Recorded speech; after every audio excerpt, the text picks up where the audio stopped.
Okay. Hello, everyone.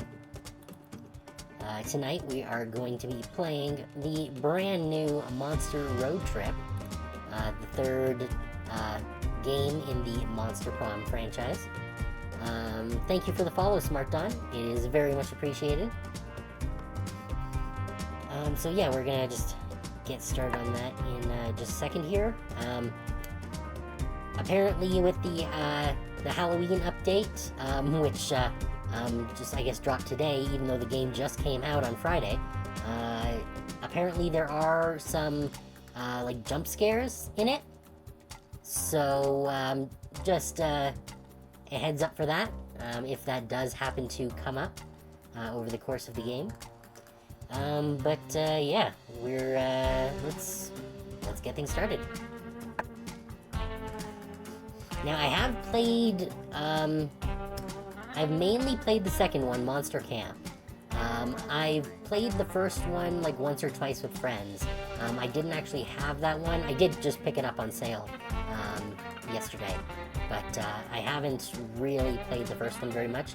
But I did enjoy Monster Camp, so hopefully this is fun. Do you want to hear awesome voice effects?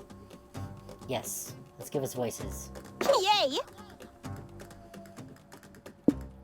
Now, I'm not sure how the volume is gonna be. I might need to adjust it as we go along. But I think the sound effects might be a little high, at the very least. Prank Master, that's neat. A Road Tripper, the true survival co-op experience, including a player performance ranking at the end. Okay, cool. Let's see, focus on the narrative and take the scenic route, higher initial resources, deep conversations are impossible to fail, okay? Normal, standard resources, extra attempt at deep conversations, okay? Hard, face a ruthless survival challenge. Lower initial resources, higher destination requirements, resource changes are tougher, no extra attempts at deep conversations. Okay, let's just do normal. Yeah. The road, that mythical beast of asphalt. We once tamed it in what became one of the strangest, most wonderful journeys of our lives.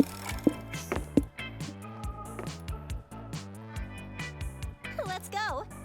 Sweet! Yeah, that sounds good. There we go. Alright.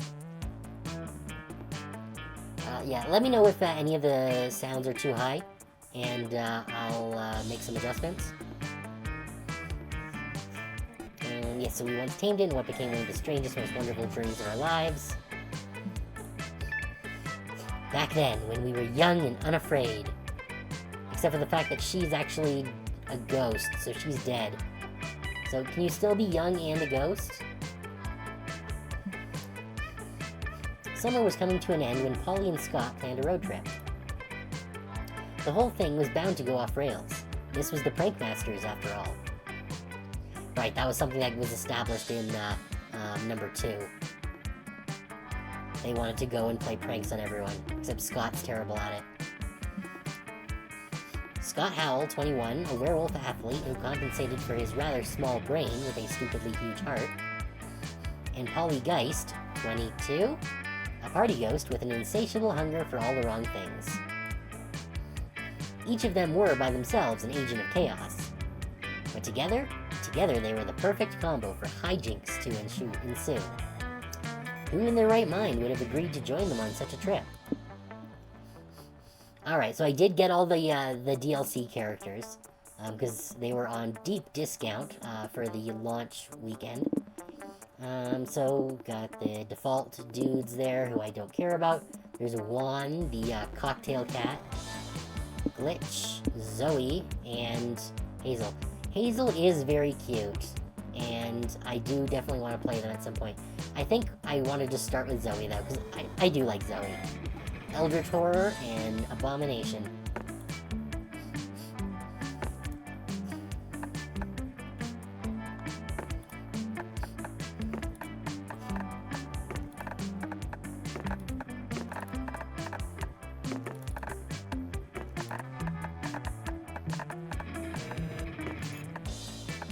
we go. Yeah, sure. Does Zoe even have a pronoun? I don't know, put on as they. She's an eldritch of... I guess Zoe is a she. But we'll just use that. New season, new me. Okay. So I have not played this at all yet, so I don't know how any of this works beyond the basic mechanics of the previous games. Okay.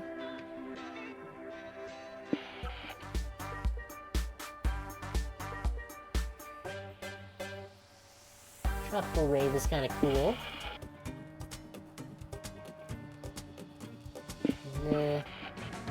What was Surf Rock again? Now let's just go for the lo-fi beats. We're gonna be real chill. It's a chill night tonight. Was the road trip a dangerous idea? Yes. Was it poorly planned? Yes. Did we do it anyway? Fuck yes. Oh yeah, by the way, there is definitely a not insignificant amount of swearing and adult writing in this game. There are like sexual and violent references and things. There's no graphic content as far as the illustrations go, but it definitely can get adult in the writing. So just something to keep in mind there, if any of y'all are of the younger persuasion. Alright, for in the end, we were young and unafraid, and we were ready to start. Let's fucking roll. Hi.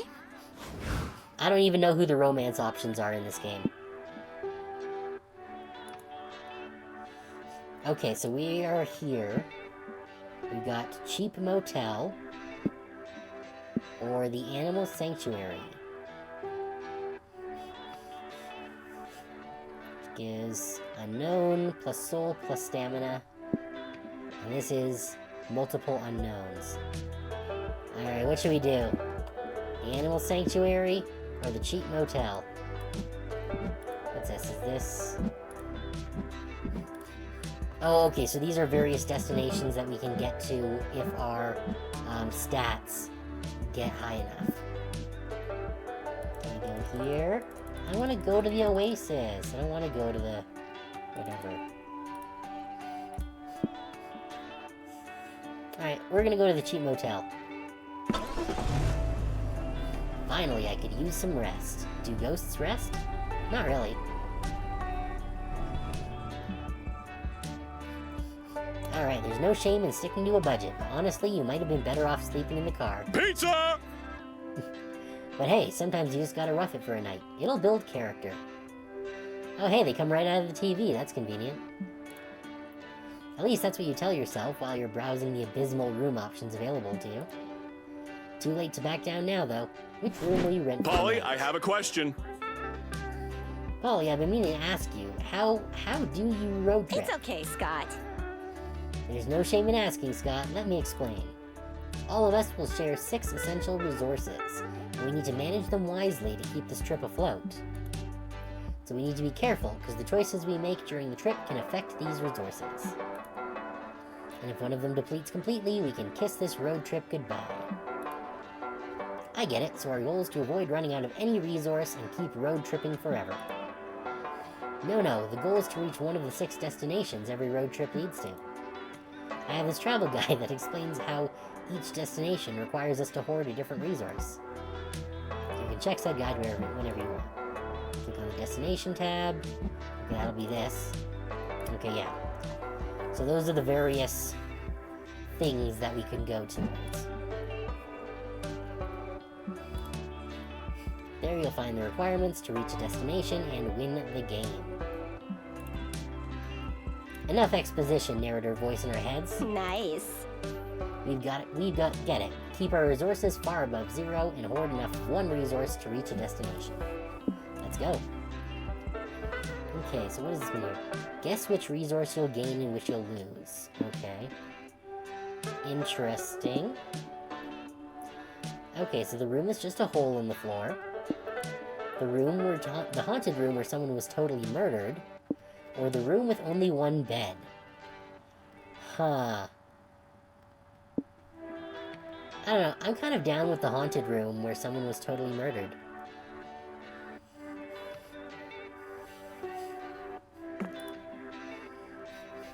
You get to your room. It's haunted.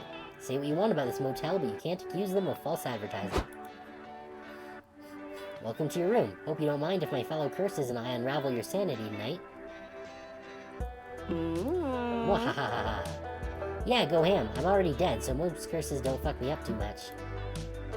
You're not even afraid of Spaghetti Sergei, the Italian chef who drowned in the bathtub? He cursed all the faucets to only dispense cold, creepy pasta. Okay, that does sound pretty terrible.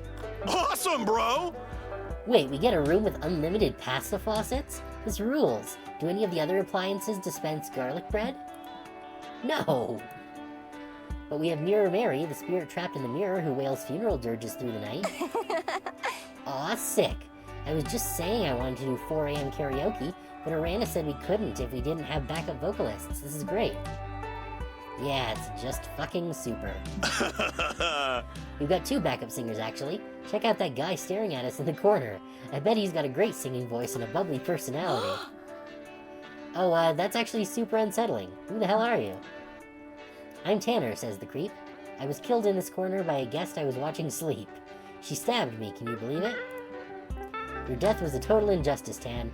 It's your given right to haunt this room in revenge and stare at guests all night long. No. Spooky spaghetti I can handle, but creepy men staring at me while I sleep is not allowed. Do something, Uranus. Alright.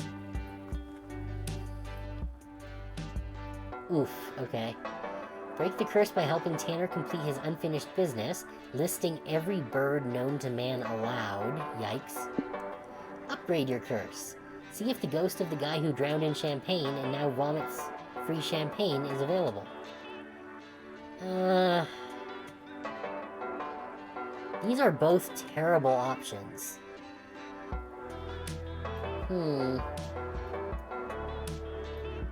I feel like this is the bad one.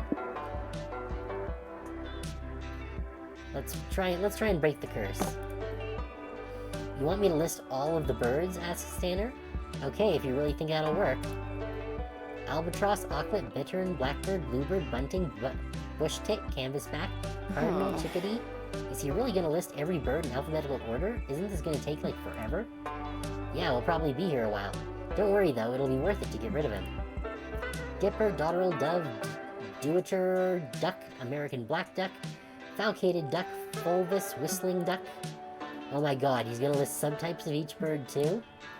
It's okay, Polly, just cover your ears and it'll be over soon. Eagle, falcon, finch, flycatcher, godwit, goldeneye, goldfinch, goose, Canadian goose, gull, hawk, greyhawk, red hawk, white hawk, blue hawk. There's no such thing as a blue hawk! Oops, I think you're right. Damn it, now I lost my place. I gotta start over. Albatross. Ah! Scott hugs Polly while she goes insane. The list of birds seems to spiral on forever, and then suddenly it's over. Tanner ascends into the sky. Ugh, it seriously worked? Do you think if I listed all the birds, I'd leave the physical realm too? Hopefully you never find out, because you never want to go through that bullshit again. You gain +2 soul for helping the weird spirit move on, but you lost -2 hype listening to that exhaustive list. Let's win this thing! Okay.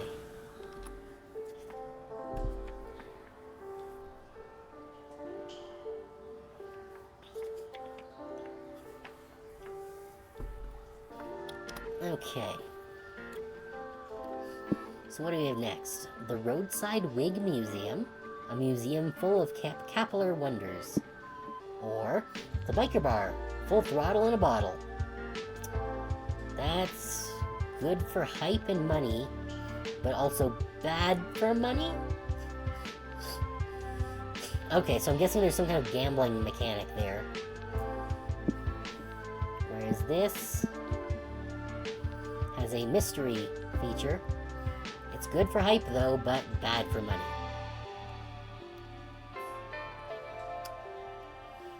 So, you know, let's hit the biker bar. Oh, excuse me. Polly, I learned a new trick. No hands. Scott, not while you're driving. Alright. Breaking bottles, clinking shot glasses, revving motors, the crash of a window some dude just got thrown out of. Fill him up, please. Such are the dulcet melodies of a bona fide biker bar. This is your chance to embrace your inner badass. What do you do? Woohoo again. Let's choose an action and make an event happen. Yes, I'm ready for all the randomness these events involve. Actually, Polly, I was checking this travel guide and it seems they aren't so random after all. Look, these different signs apparently refer to different types of events. The most common type of events are called exchange events. Okay, here we go, yeah. So after making a choice in those, you'll always lose a resource and gain a resource no matter what. The trick is making the right choice, since that'll decide which resources are gained and lost.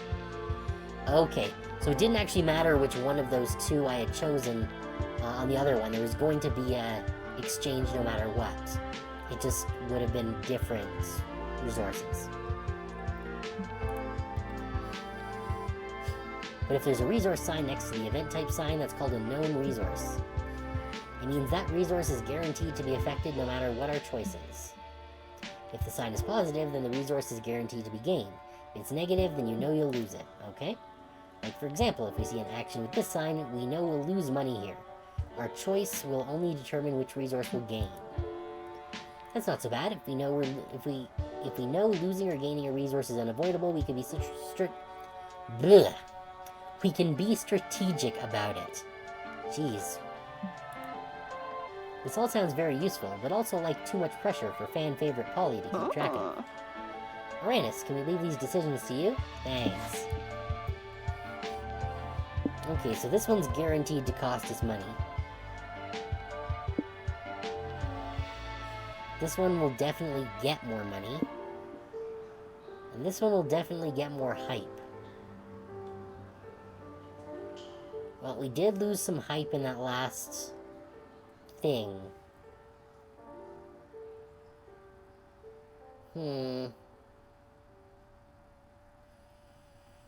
Should we try to get more hype back? Or try and get some money?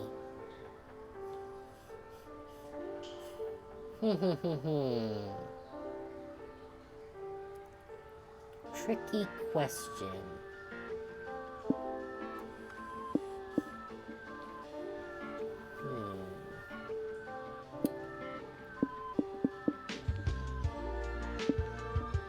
Yeah. Okay. Well, can always use more money. Let's play some pool. You head over to the pool table to start a game, but find two legendary idiots already in the middle of a game when you get there. Okay.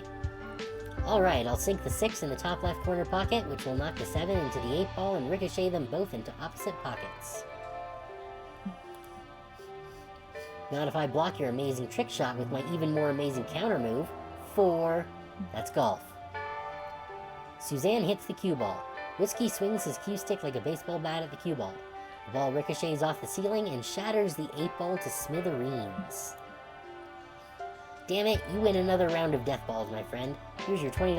I'll go pay for the property damages, too. Death balls, huh?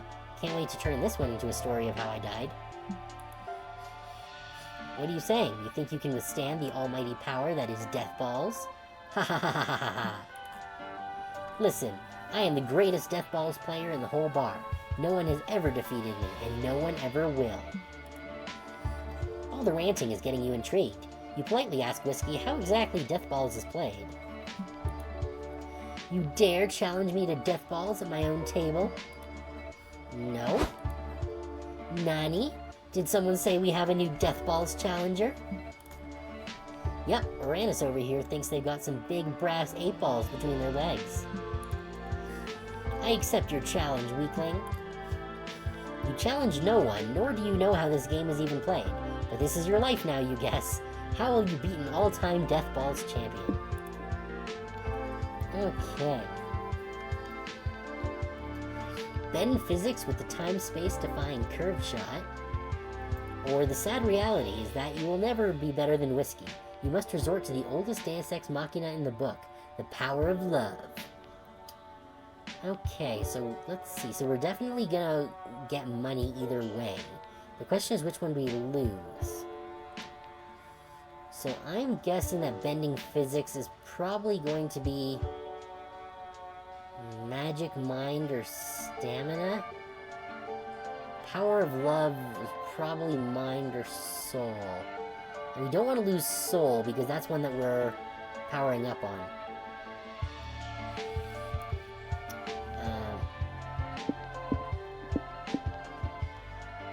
Let's go with, yes, let's try bending physics.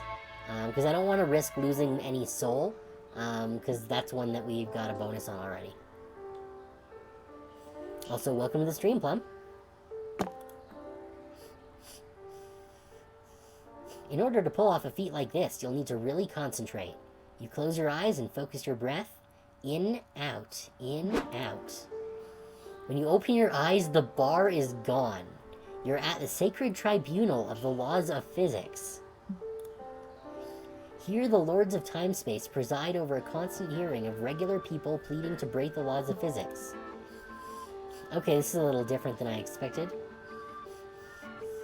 The Razkath Empire has devastated my people for centuries, the current defendant begs. If I could just part the Tilsker Sea, we could escape them. The Lords decree, Nirmal the Noble, your intentions are pure, but your circumstances are not extreme enough to permit breaking the laws of physics. Next. The bailiff drags Nirmal away. You step up and say you'd like to break physics to win a game of billiards and look cool in front of your friends.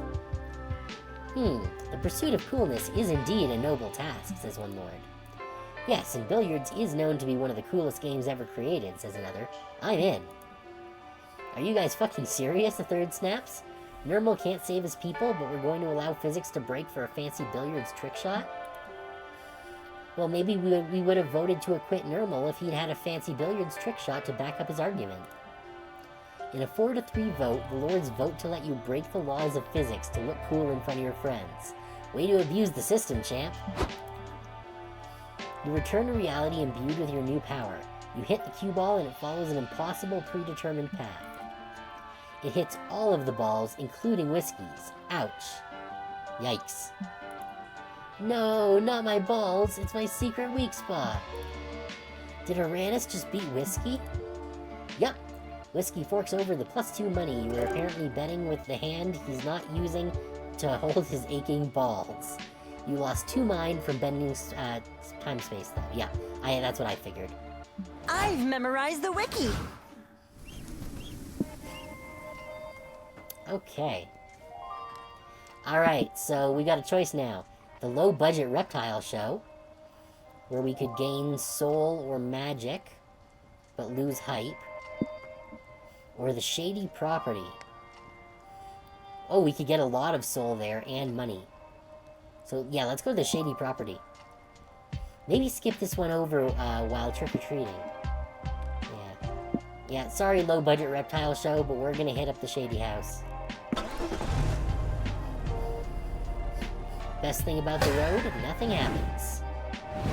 What? Why is the car stopped? Wait, what? Whoa, I'm getting dizzy watching our resources go up and down. Yeah, man, is it even possible to know what we're losing or gaining beforehand? Dang, we're doomed. Put something on the radio. We may fuck up this road trip, but at least we'll fuck it up while having some fun. Okay. Welcome to our humble radio show, where our guests give narratively convenient road trip tips. Today we have road trip survivors Cormac S. Thompson and Hunter McCarthy. Guys, what can you share with our audience? Let me start by saying that the #1 cause of road trip-related deaths is not properly understanding how to manage resources. Ah yes, the dreaded 6. Most inexperienced road trippers think they behave in arbitrary ways, but that's simply not true. When you're making choices on the road, you have to look for little cues to infer what resource you'll be losing or gaining. Money might be the easiest one. Are you buying or renting something? Money down. Hiring someone? Money down. Doing a job or selling something? Money up. But beware, sometimes the solution doesn't obviously involve buying something, but involves using expensive stuff you may need to rent or buy. And what about magic? The mysterious substance that fuels our cars. Okay. What's this? Oh, tutorial, okay. Magic is tricky because sometimes you'll need to use it for spells, summonings, and curses, but that will mean lowering your magic and risking an empty fuel tank. And getting magic up can be quite hard. You could find a gas station, or you may need to resort to performing sacrifices, or colluding with strange, powerful entities. You know, classic road trip stuff. Our time is up, fellas. Let's discuss the other resources in future episodes of everyone's favorite radio show, Convenient Exposition. Yay! Huh? Whoa, that was stupidly convenient. Scott, did you take notes? Nope. Well, I hope Uranus did at least. Otherwise, we're truly fucked, and not in the good way.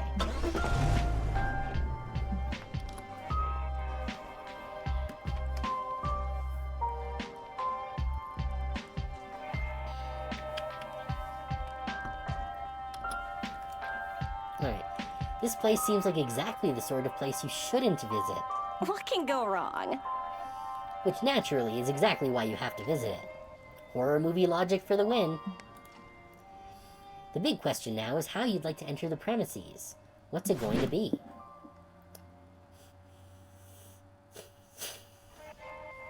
Okay. So either one of these will give us soul. This one will give us money.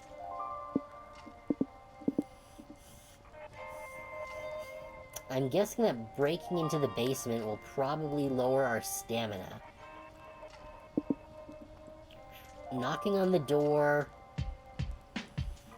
probably will lower hype or mind. Both of which are already a little lower.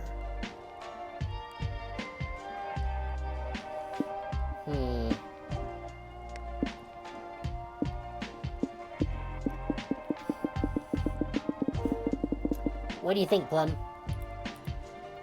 Should we go break into the basement or check the backyard?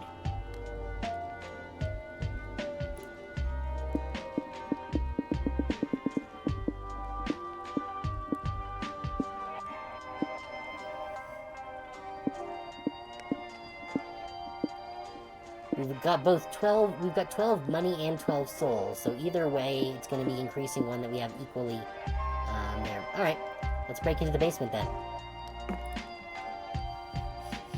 Hooray, crime! This house has sketchy vibes, so clearly the best response is to match those vibes and enter the house in the sketchiest way possible, breaking into the basement. It's Polly time! This seems unnecessarily dangerous. I'm in. You grab a crowbar, pry open a cellar door, and shimmy into the dark, smelly basement. Wait a sec, do you guys hear muffled crying? You follow Scott to a big cage. A couple people are bound and gagged inside. When they see you, they start thrashing and making muffled noises. Oh, I think we stepped into a weird sex thing, guys. You gotta be respectful of kinks. Let's leave them to it. You all start to leave. The caged people do not like that. They thrash and shout louder. Finally, one of the caged people gets their gag loose. We're not having sex in here, he shouts. We've been kidnapped. Please free us before Jerry the murderer gets back. Shit, looks like you're these people's only chance at survival. Looks like Jerry got a lot of crap in his basement. Maybe there's something here that'll help you free the captives. Okay, what do we got here? We got the weird-looking shrooms. That's probably not going to help. Jerry's many flamboyant hats. Okay. Can we use the clippers? Tap dancing shoes from that time Jerry decided to learn tap dancing, but ended up quitting after only 2 classes. Okay, so those are all terrible. So, let's try disguising with the many flamboyant hats. You reach into the flamboyant hats and pull out Kinky. a bunch of handcuffs. That's perfect. Let's handcuff the captives so they're more motivated to escape. Good magicians work best under pressure. That's a terrible plan. If we want to put pressure on them, maybe we could use that tank of piranhas we saw on the way in. Great plan! You precariously dangle the cage of handcuffed prisoners above the piranhas. The prisoners don't escape, they just cry. You know, magicians usually cover themselves in a blanket or something before they disappear. Maybe that's what we're missing. Yeah, sure. If nothing else, obscuring the cage will spare us from watching the prisoners get eaten by piranhas if this doesn't work. You cover the cage, wait a few minutes, and soon the sounds of muffled sobbing stop. You take a look under the blanket, and there's nothing here. We did it again! So that means the captives are freed. We did it. But where did they get freed to? Meh, who cares? We did what we said we would. We never said we'd free them into some place we knew about. Fair enough. You lost 2 magic for vanishing the captives, okay, but you gained 2 soul for, debatably, doing a nice thing. Let me untangle my tentacles first. Alright, that was, definitely something. Okay, what do we have here now? Ooh, there's the Dynast. Abandoned village. Well, at least it won't be hard to find a parking spot. That's plus mind or height, but minus soul. We don't want to lose any soul, so we're not going to go to the abandoned village. Okay, well, we went to the shitty motel first, so let's hit up the fancy motel this time. That means we're probably going to lose money, but, we don't want to lose soul, because it seems like we're leaning into soul for this run. This car makes weird noises. Pretty sure it's just Uranus' stomach. Yeah, this is already very different from the previous games. I'm not sure there's even a romance component to this. That would definitely be an interesting departure from the first 2 games. Where do you stay when you're too cheap for a real hotel, but too fussy for a regular motel? Here, apparently. Ooh la la! This place is full of class, charm, and poise. 3 things you've always lacked. Which means tonight is the perfect night to cosplay as a rich, fancy person. What do you do?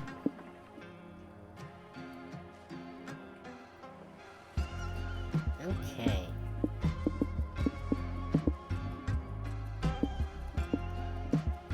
So we've got no idea what will happen for any of these. Dang, this is a lot of talking though.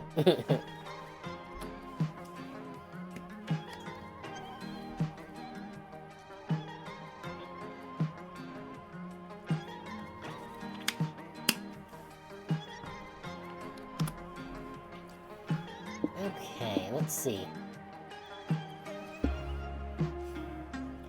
So the bar and the amenities are probably going to cost us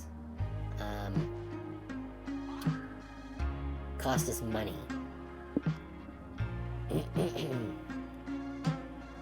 Well, let's just prank call the front desk. When in doubt, prank it out. You tell your friends your plan to prank call the front desk. Nice! What's the prank here, Uranus? We could call in a fake bomb threat. Fake bomb threats are fun. Pranked! Bomb threat, woohoo! You spend the next 20 minutes explaining to your friends why a fake bomb threat is not a fun idea. Huh! Now that you put it like that, I can see why calling in a fake bomb threat may not be fun.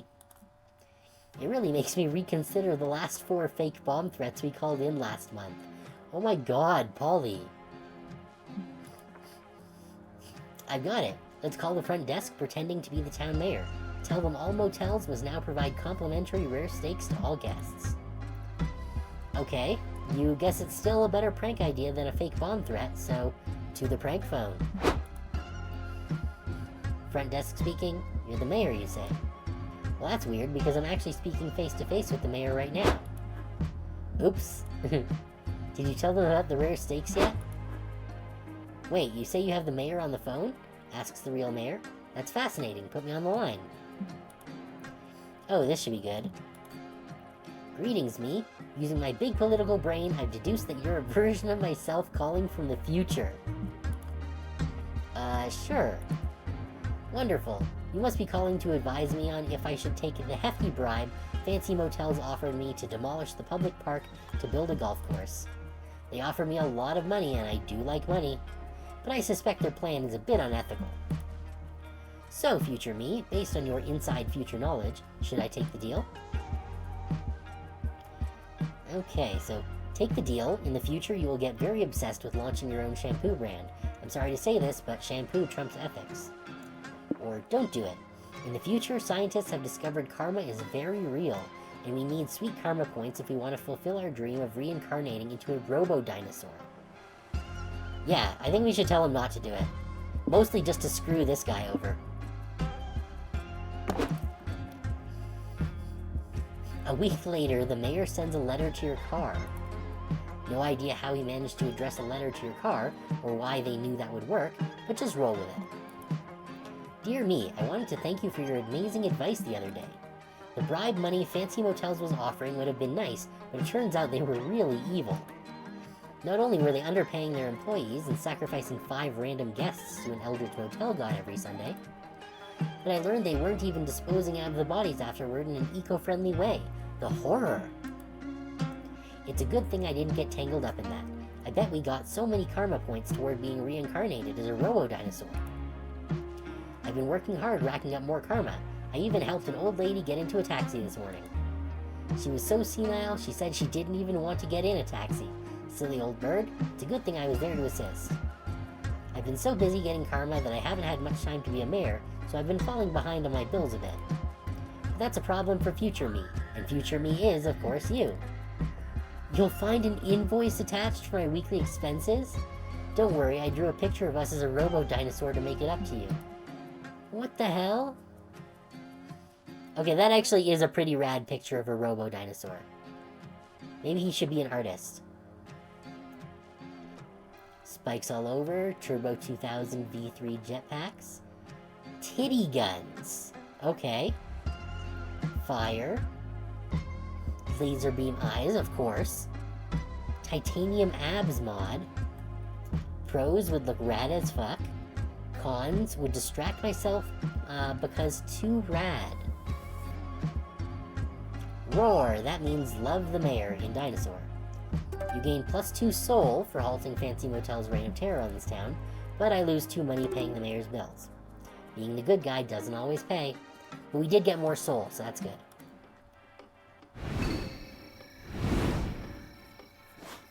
Let's choose wisely. Ugh, finally a place to rest. Even this spectral booty needs to do some sitting after so much shaking. Oh, what happened? The guide says there are several rest stops like this one. We should be able to reach one like once a week after visiting 4 locations or so, okay? Let's go, Scott. That sounds good. Let's go chill on those benches, Scott. As your friends leave, you realize you don't want to rest because you're utterly addicted to making choices all the time. And this rest stop is no different. You quickly assess the many, well, 5 things you can check out around here. But beware, with the exception of the car, each choice can only accommodate 1 player. It's first come, first serve. Okay, so I guess if we had more than 1 player playing, then it would be something we would need to discuss. Or I guess just roll for however it works. Now go and see what the different spots do. Okay. Noodle stand. Interesting. Car. Bus stop, info, and there. Ooh. Let's check out the noodle stand. Some time to update my fanfic. Welcome to the bartering stand, where you can barter with little trinkets and manage your resources a bit. Each trinket is tied to a resource. You'll lose the resource tied to the trinket you give away, and gain the resource tied to the trinket you take. Also, Noodles is here, but I don't know if that's a good thing. Welcome to Noodles Trash Buffet! Damn it, Noodles. How's it going, Meat Sack? Welcome to my swap shop. See anything you like? I'd love to make a trade. Okay. Okay, so we don't actually get to know what the different things are.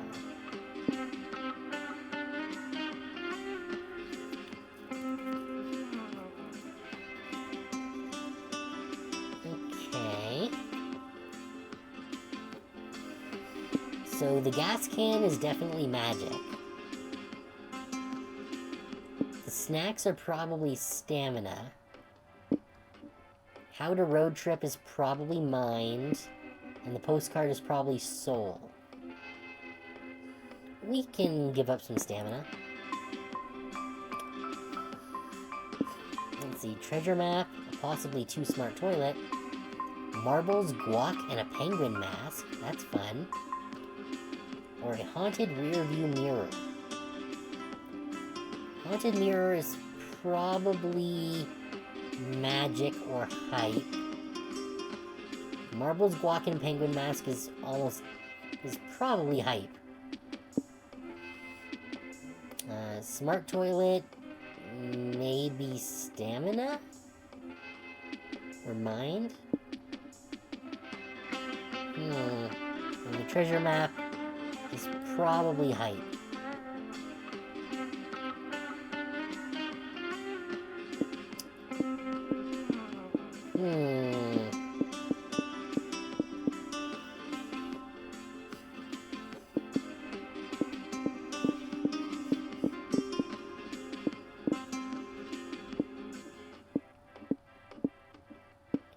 Oh, that's interesting.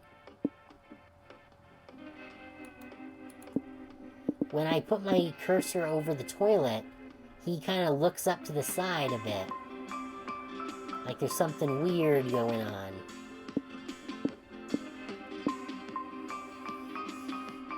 And why would that be?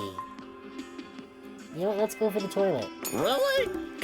Let's do a little dance of joy. Stamina down, mind up. Okay.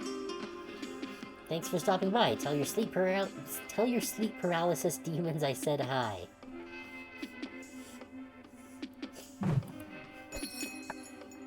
Okay. Alright, yeah, so we need 9 more soul.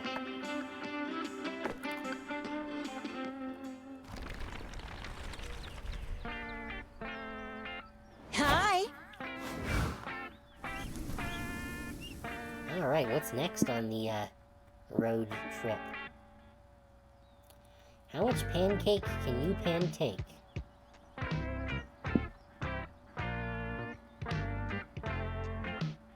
We're the world's biggest potato. You say potato, I say potato. Huh.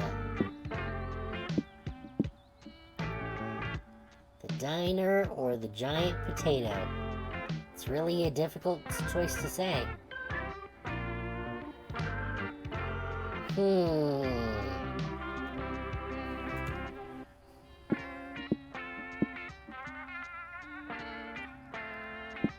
You know what? Let's go to the pancake diner.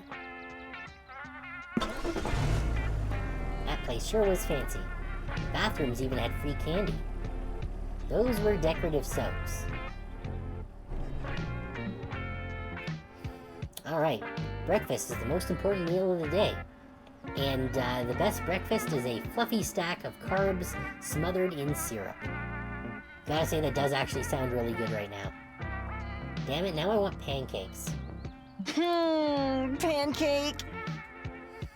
You see that this diner has some absolutely enormous menu options. I hope you're hungry. So many pancakes to eat, so little time. What sort of meal do you want to order? Hey, wait a sec. That event type sign looks new. I got it! Yeah, according to the travel guide, that sign means this is a quantities event.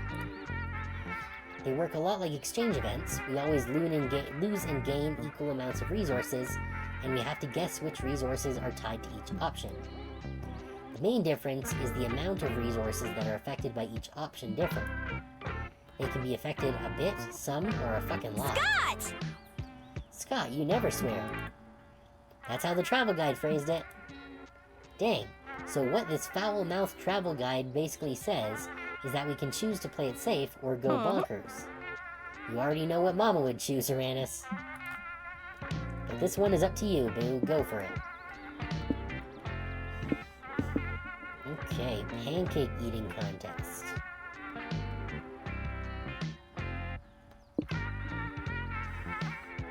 Or we can eat the biggest meal. We'll gain stamina, and I imagine we'll be losing money. Just eat food like a regular person. Which will, again, it'll probably lose us money. But gain us... What will it probably gain us? It could be stamina again. Or it could be mind. Or we can do pancake eating contest, which is probably going to lose us money or stamina. But we could maybe get money even. You know, we're pretty good on all of our stats right now, for the most part. Yeah, let's hit the pancake eating contest. You enter the diner and are greeted by the hostess. Welcome to Pancake Paradise. Are any of you entering our pancake eating championship today? It's just the same friggin' guy at every location. Championship? Nah, I didn't do any warm-up drills or anything. I think I'll just cheerlead from the sidelines. Uranus and I might give it a shot. Maybe there's a cool prize. Psst, want me to mix some laxatives into the pancake batter to ensure our victory, Boo? Tempting, but no thanks. If I'm gonna eat a disgusting amount of carbs to win a competition, I'd rather do it on my own merit. First, you guys need to complete this readiness questionnaire to see if your body can handle the amount of pancake you're about to consume. 1. Are you legally allowed to consume pancakes in this country? This one, yes.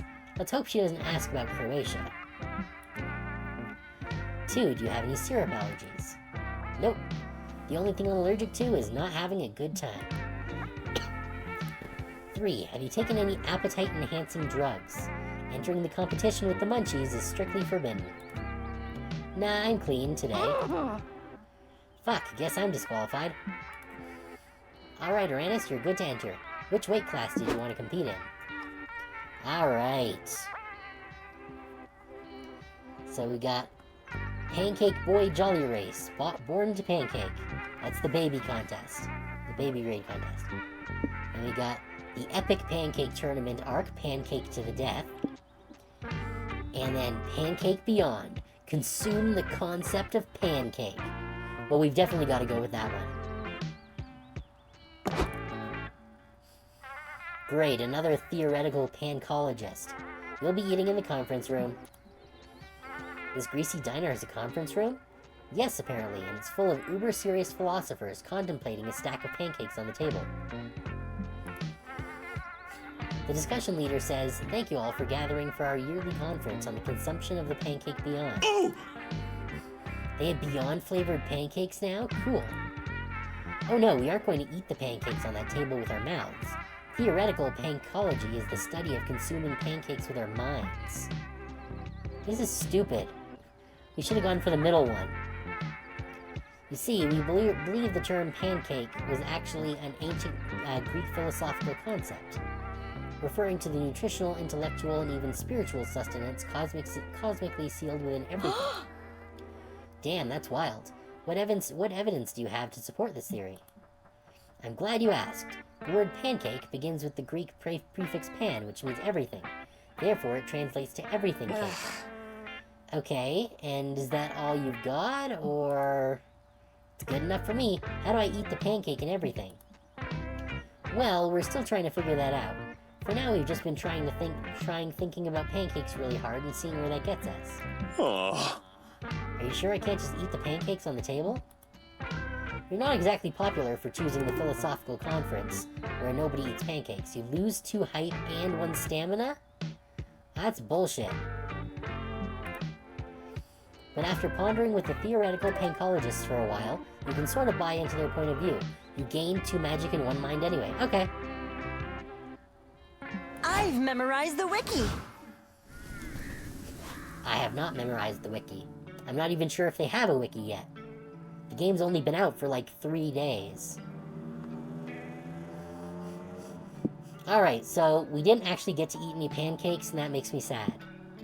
Where do we got? We've got regular gas station. The backbone of any road trip experience. Oh, okay. So I could get Soul up there. Or picnic spot. It's a beautiful day to eat outside. Well, we do want to get more Soul, so we're gonna go to the regular gas station. Man, it'd be great if something random happened right now. What? Why is the car stopped? Hey, Polly, look what time it is. Oh, fuck yeah, put the radio on, Uranus. Welcome back to Convenient Exposition, the radio show where our guests give narratively convenient road trip tips. Mr. Thompson, Mr. McCarthy, what can you tell us about the mysterious resource known as stamina? Ah, stamina, the fuel for our bodies. Yum. Getting stamina up is simple. Eat stuff, stay hydrated, get some rest. This is important since arduous activities such as exercising or having intercourse will eat up your stamina. Throwing your food away or using it in ways that don't involve eating it will also lower your stamina. Cormac, something you said about stamina reminded me of mind. It takes an experienced road tripper to differentiate how resting raises your stamina, but relaxing raises your mind. You're spot on, Hunter. A strong, relaxed mind can save you from succumbing to road madness, and what to this day I suspect is an ancient deity preying on mortal psyches.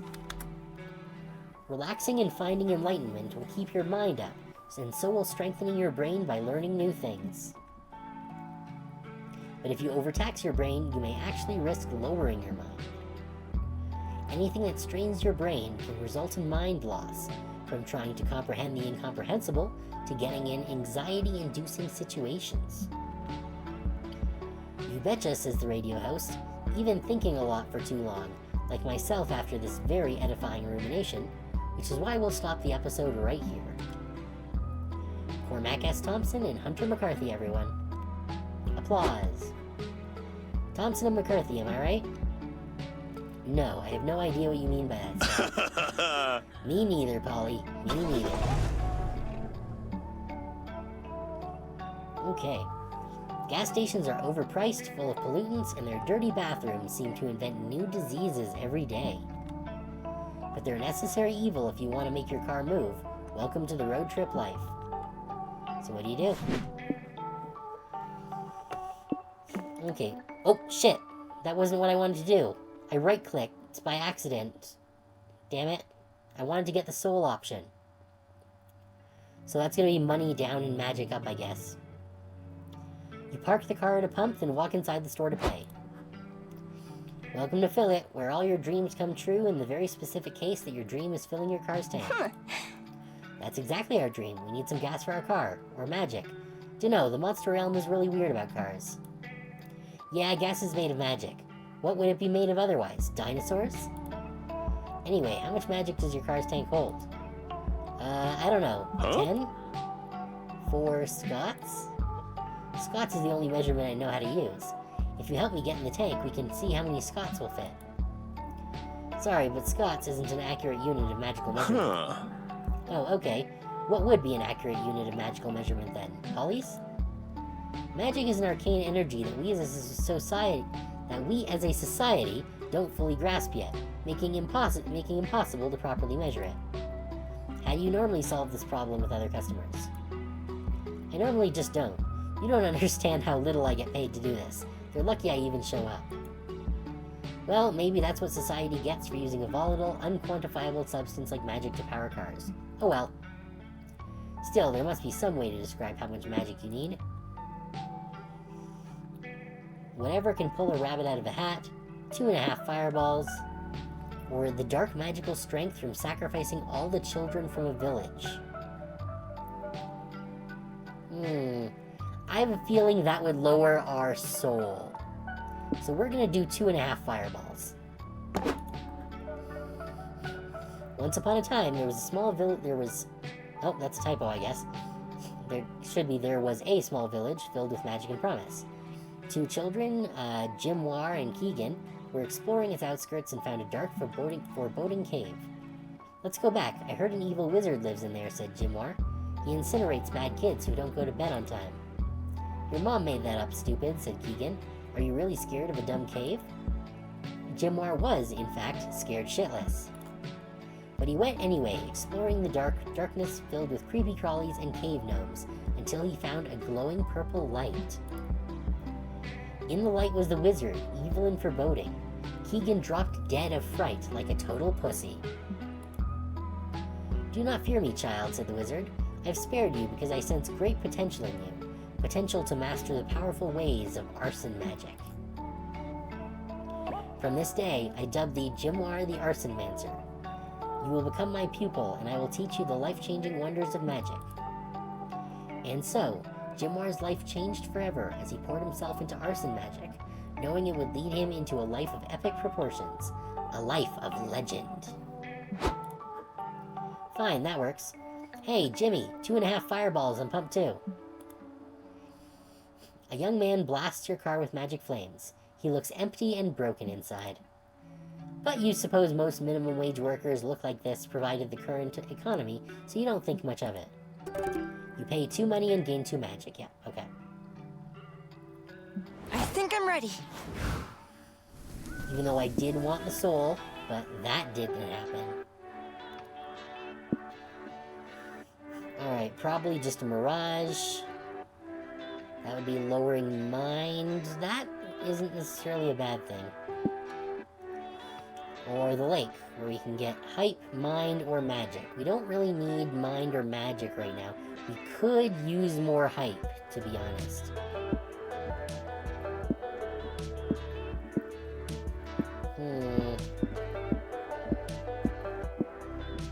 I need a drink.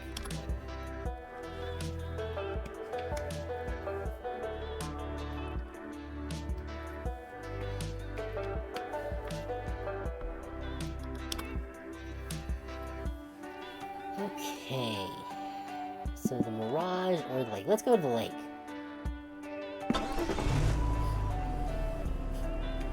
Why do monster cars run on wizard magic anyway? A wizard did it. Ah, okay. Fun, fun, fun.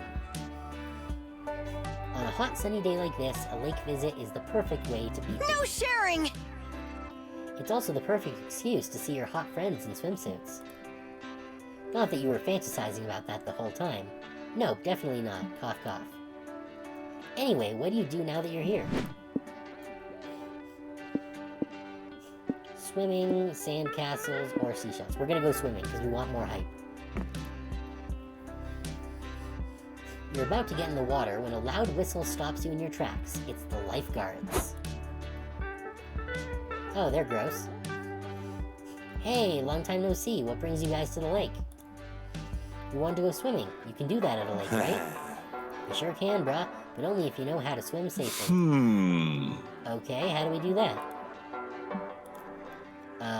Is it a good time to mention I don't remember how to swim? Damn, dude, we totally forgot. Anyone got any ideas?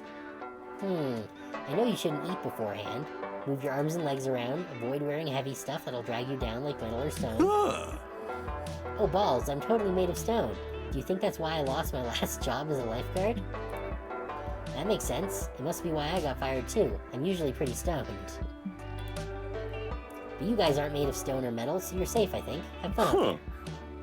Are you sure that's all it takes? You haven't told us any actual tips on swimming safely yet.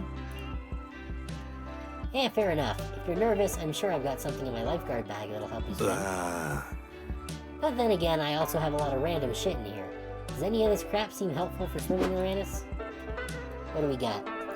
The very small and intense swimming instructor that's as harsh as he is kawaii. Or life insurance, just in case. That probably costs money. The pair of bright arcane armbands that allow their user to cast a forbidden floating spell. That's probably going to cost us magic, which is fine by me, because we already have some more magic. Come on. There we go. Whoa, mad respect. The arcane armbands of buoyancy are super powerful magic items. Really, they just look like regular floaties to me. Dude! That's because you don't have the magic touch, dude. Wanda and I got ours from the wizard who lives at Fill It. Fill It, the gas station? That's just what they want you to think. The wizard who lives in the Fillet parking lot told us it's actually a magical pocket dimension. We were skeptical at first too, but then the wizard gave us some magic cosmic brownies that totally opened our eyes. You fucking stoners. Then, when Wanda and I were tripping magical balls, the wizard gave us the armbands of buoyancy to aid us on whatever you do next. I don't fucking care. But there was a catch. We had to dump magic onto the armbands to make them work. We used the magic metal elephant trunks at Fillet to get the magic at the time, but I don't know where you'll find any magic all the way out here. Oh, I got it! Hey, we've been filling our car with magic. Let's use some of that. I'm pretty sure dumping our hard-earned fuel on these floaties would be a terrible idea. Pfft. Spoken by someone who totally lacks the magic touch. Bro! Come on, Uranus, we gotta do it. The flotation spell won't work otherwise. Ugh, fine. You lose 2 magic dunking the floaties in gasoline. At least you still have fun playing in the lake and gain 2 hype splashing around with your friends. Yeah, that's what I figured was gonna happen. Hi!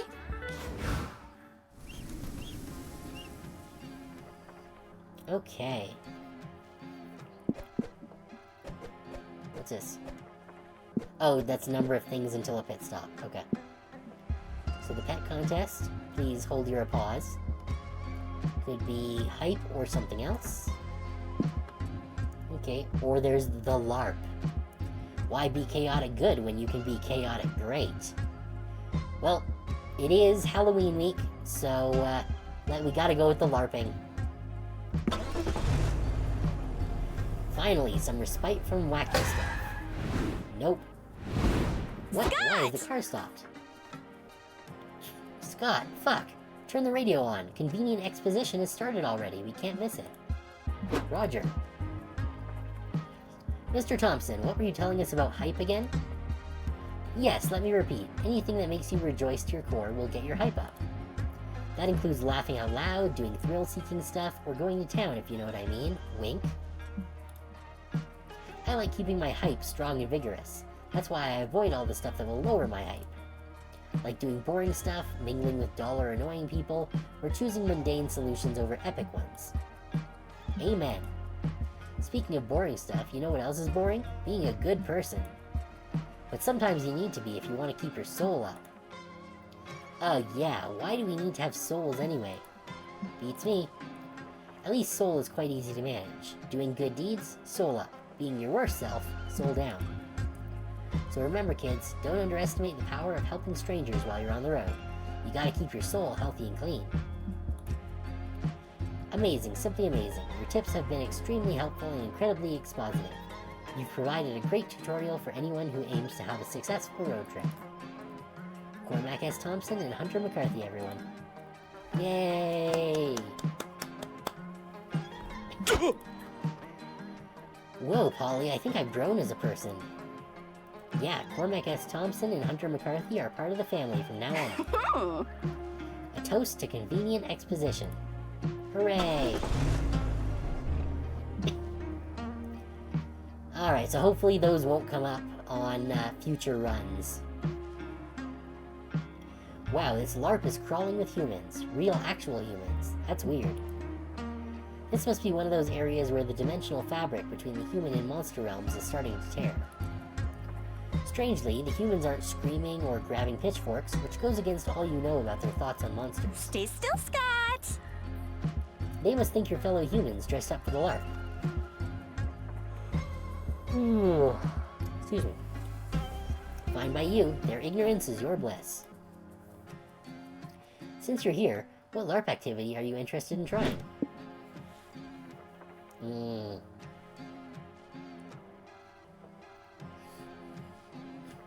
Let's see.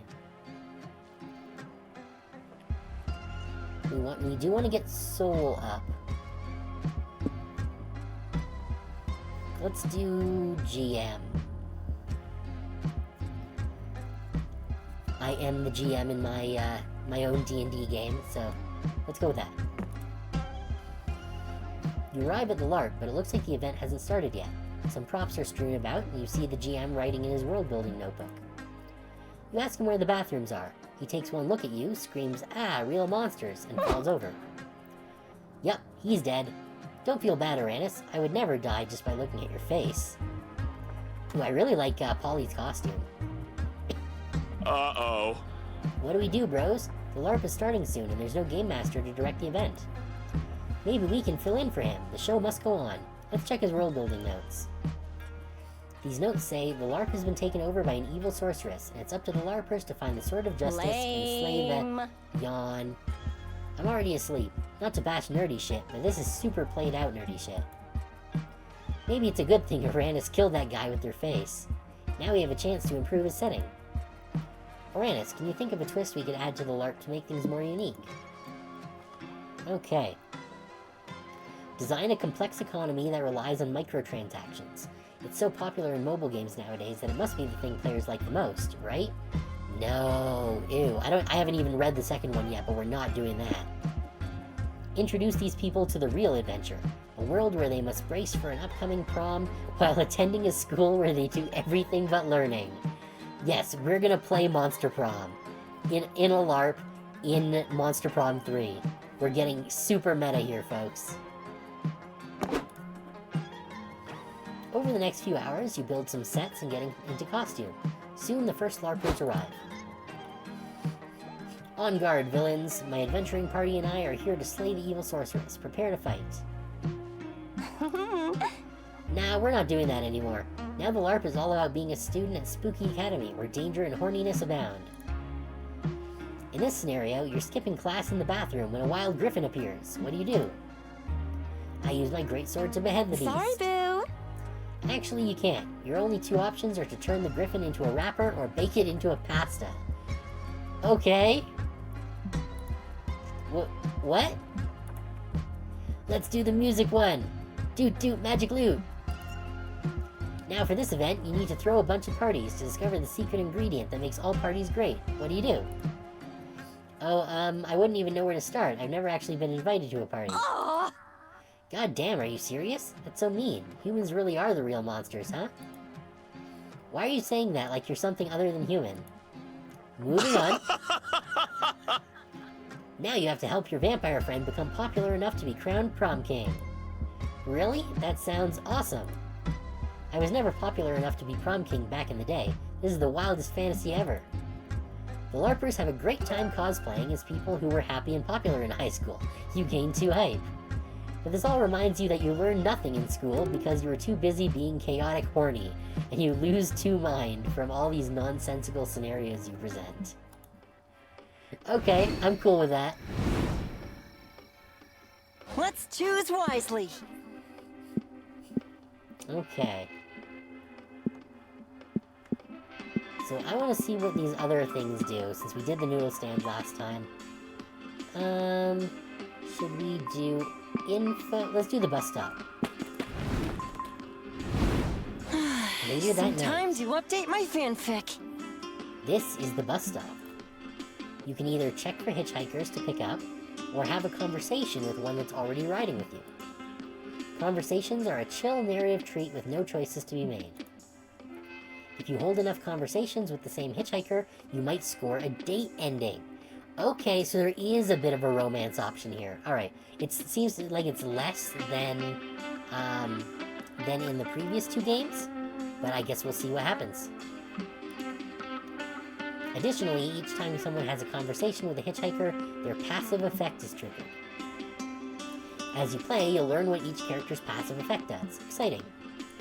You can only have 1 hitchhiker at a time. If you pick up a new one, any prior hitchhiker will leave into the dark of night. Okay, so we got Vera or Milo.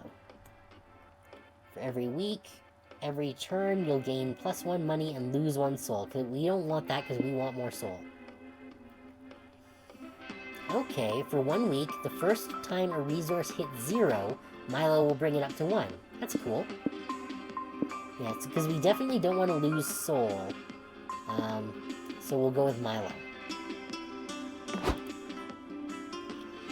You invite Milo to join your road It'll trip. be nice to hang out with my followers.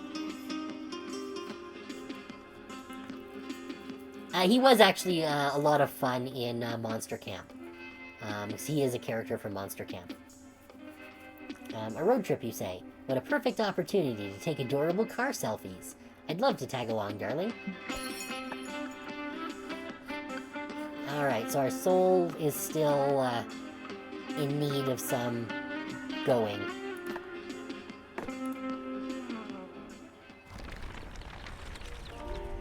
Week 3. I think I'm ready. Okay, so what do we have to choose from? The planetarium, which is all mystery options, or Doom's Diner. Order something if you dare. That's hype, stamina, and mind. Some stamina would be helpful, but I still need more soul. So let's hit up the planetarium. 69 bottles of beer on the wall. Haha, nice. Ah, stars. Monster kind has been fascinated by them for as long as society has been alive. Amazing. There's nothing like staring at the night sky and realizing that space is massive and timeless, and you're just one speck in an uncaring universe. If that gives you ennui, don't worry. There's plenty to do at the planetarium besides contemplate your own insignificance.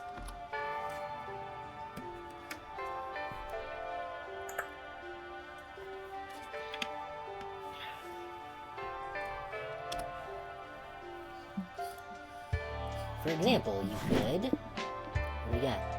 Identify constellations, attend the comet shower, or watch the laser show. That sounds fun. Let's do lasers. You, Scott, and Polly are sitting in your seats waiting for the laser show to start, when suddenly a man appears before you in a cloud of magic and cheap rum. Hey, bro. Hey bro, who are you? I like the weird, unsettling stains all over your wizard robes. Hey kids, the stranger says. I'm Joe the Laser, the wizard who runs a laser show. Oh cool, I remember you. You guys have met before? Yep, I was leaving the club and ran into Joe the Laser. He taught me how to shuffle to Party Rock Anthem by the 2010s hit band LMFAO with lasers. It was an educational experience I'll never forget. Oh, that's good to hear, because I completely forgot that happened, Joe the Laser says. But since we're old shuffle buddies, you gotta help me. I'm worried my laser show routine is getting old. Laser shows aren't really hip anymore. Could one of you with it youths help me spice up the show? I can try. Let's see, if I wanted to do the perfect laser show, I would... use lasers! Good call, but I still need a big wow factor. How about you just come up and run the lights with me? Sounds super fun. Polly, you want to help us run the laser show? And no thanks. Unlike Joe the Laser, I know better than to operate pyrotechnical equipment while I'm drunk. Bye, Boo! But you can take Uranus with you. I'm sure they'd love the opportunity to butt in on someone else's problems. Yep, it's kinda your thing. You and Scott take the stage with Joe the Laser and punch up the laser show with your foolproof method. Okay, do an educational rap on how lasers actually work. Educational raps are fun. That's gonna probably drop our hype. And probably increase mind, which I don't care about. Add some surprise by hiding a coupon for a free laser hair removal session under a random seat. That will probably cost us money and increase hype, maybe? Increase the stakes by adding one death laser among the regular lasers. Ultimate thrill. That might cost us soul, but that does sound like the fun option. Death lasers it is. I don't know. Death sounds bad, but lasers are fun, so do they cancel each other out? They do now, says Joe the Laser. Life is only fun for those who take risks. Except for whoever dies tonight because of that risk, but fuck it. Let's do it! Okay, sounds good to me. Let's fire the lasers. 10 minutes later. Someone help, a woman cries. My husband is bleeding out. Whoa, Joe the Laser wasn't kidding. That is one effective death ray. Why are you all just standing around? The woman screams. Somebody call an ambulance now. Lady, it's called a death ray for a reason.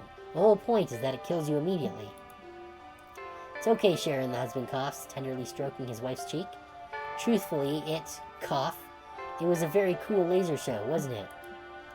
Oh, Edward, Sharon sighs. It was. It really truly was. Don't cough. Call an ambulance. I don't want cough cough to interrupt the dope laser show. Id cough. Be super uncool. Edward? Edward! No! What's that noise? Is someone screaming in heartbroken horror out in the crowd? Party time! Ignore it. It's laser time, motherfuckers. So it is. You gain +4 hype from your high-stakes laser show. You lose 2 magic and 2 soul for using Joe the Laser's magic to endanger lives. Oh well. Damn, I was really only hoping that it would be 1 soul that we lost from that. Well, now we've got 14 hype and 14 soul, so really we could go for either of those. I've memorized the wiki. No, you haven't, Zoe. Okay, so we got 2 more options here. The Battle Royale, the odds are not in your favor. Or the Wealthy Mansion, where you're definitely gonna get some money no matter what.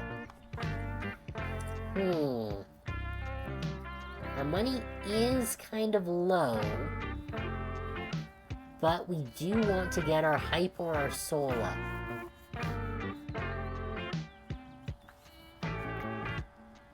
And we do have Milo here protecting us for this week.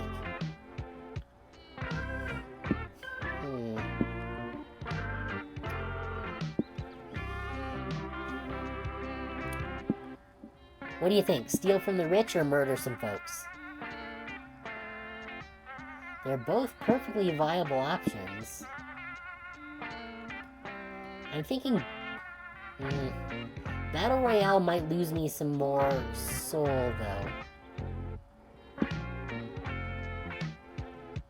But then Wealthy Mansion is probably almost definitely going to lose us soul. So let's go with the Battle Royale.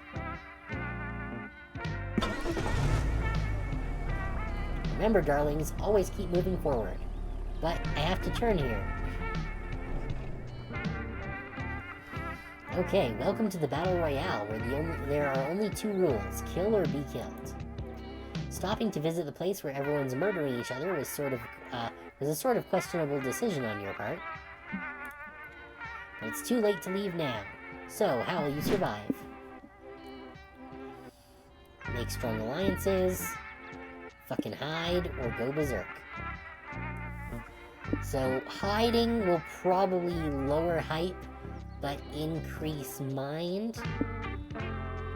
Make alliances will probably lower well, I don't know what making alliances would do, maybe. Might increase soul, I suppose. Or we can just go for the guaranteed hype.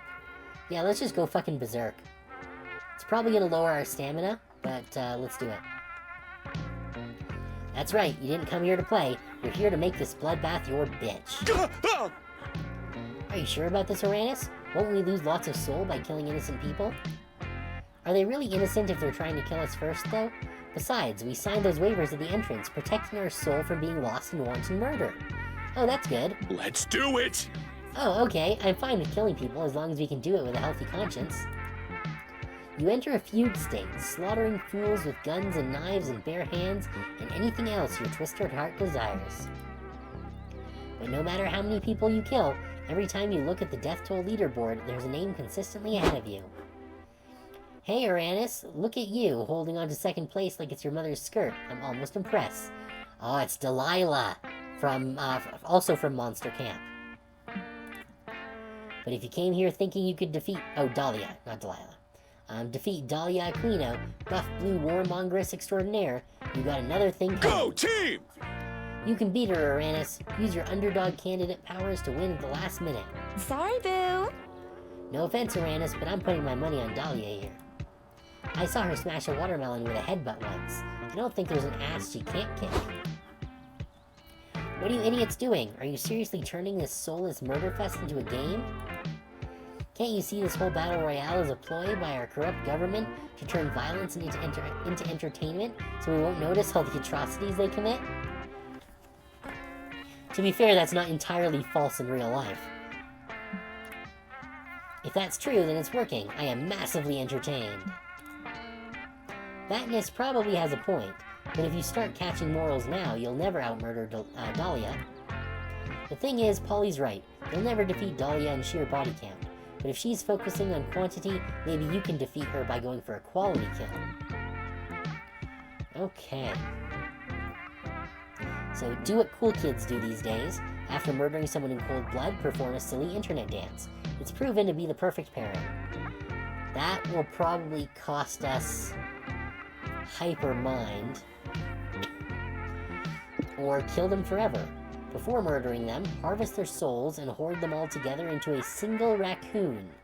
Vicious. Now that might cost us soul.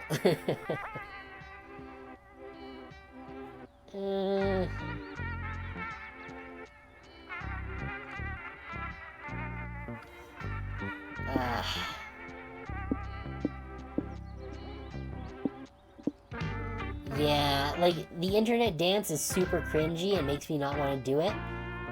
But yeah, let's stick all their souls in a fucking raccoon. Let's go. Cut to 2 survivors hiding behind a rock while the battle royale rages on. We've somehow made it this far, Curtis.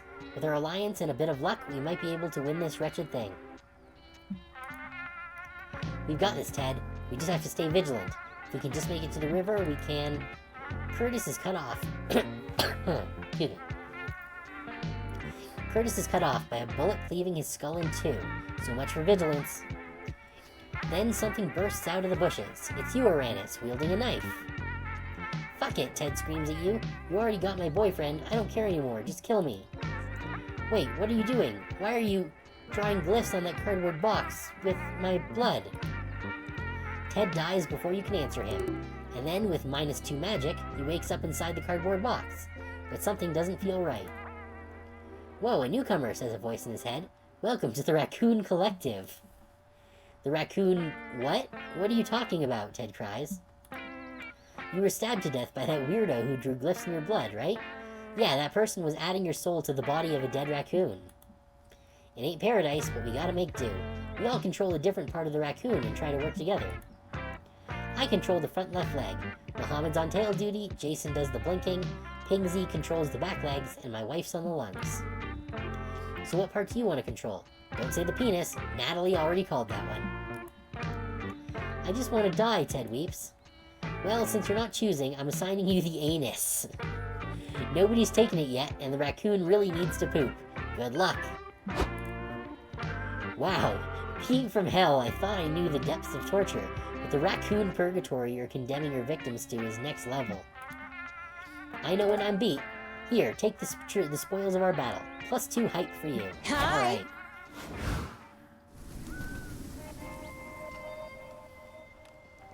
Okay. Alright.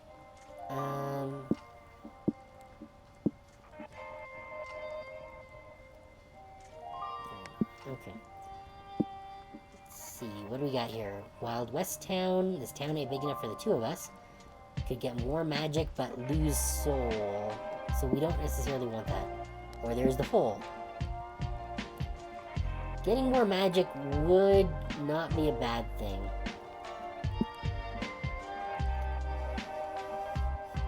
Sure, let's go to the hole.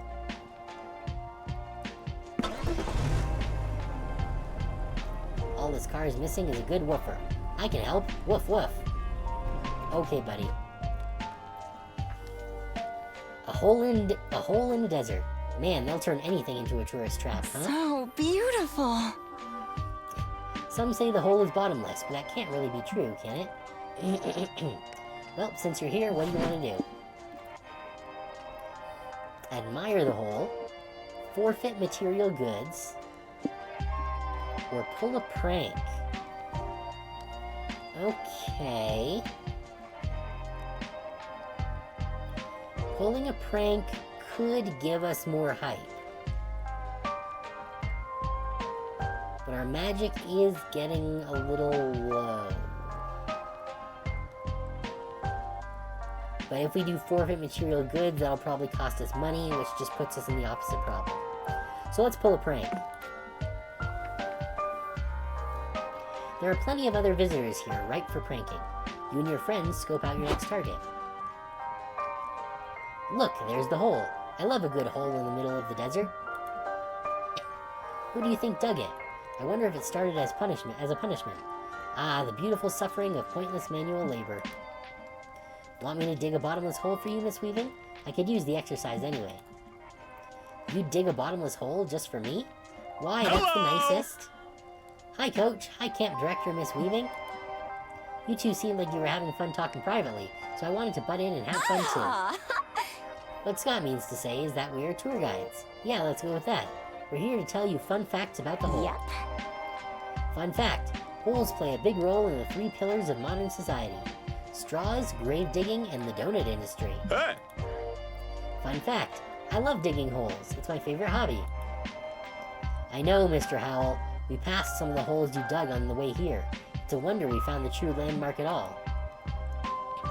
Well, Loranis, Polly, and Scott loaded the bases. Now you're up to bat. Give us a real hole-in-one fun hole fact. Okay, this hole is so deep you can most likely fit like 30 pies in it. That's stupid. Many have argued the mysterious origins of the hole, but in reality it was a very weird marketing stunt pulled by a pizza place in the 80s.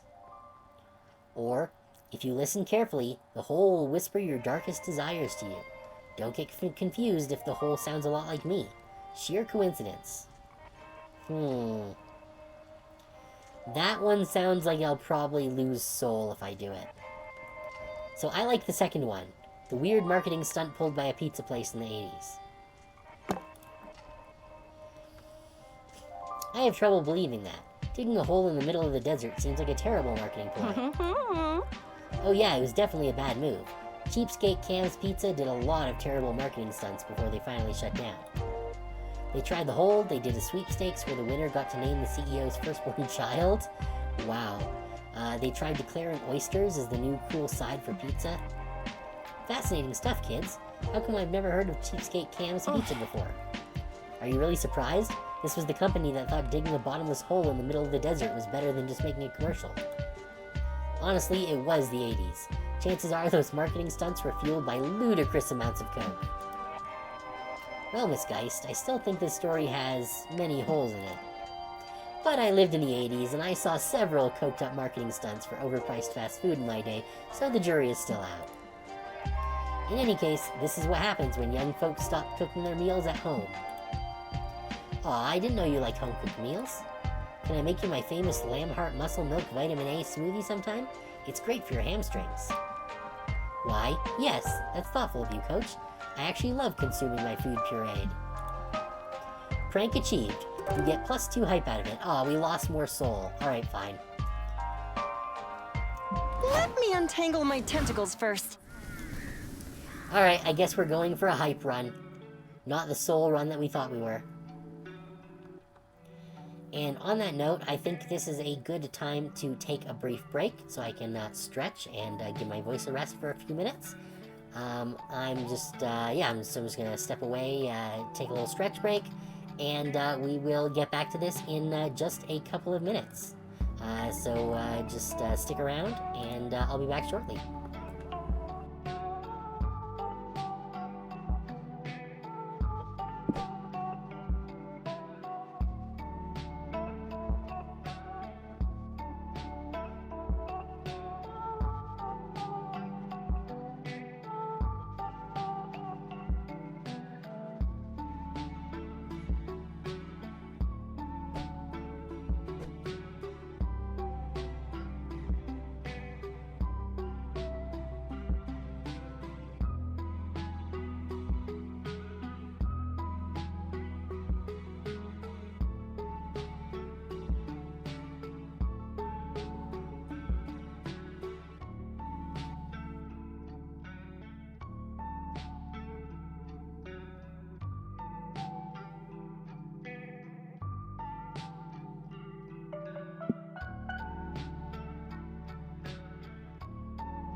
Okay. Alright, we're back. Let's keep this road trip going. Okay. So, we've got the caves, which can increase our soul and money, or the secluded village, which could increase our hype or lower soul. Well, it seems like we are going for a hype route now, since we lost some soul over the last couple events. So let's go to the secluded village. Monsterkind's last bastion of hope, or so they think. Look, that cloud looks like a plane. Scott, that is a plane.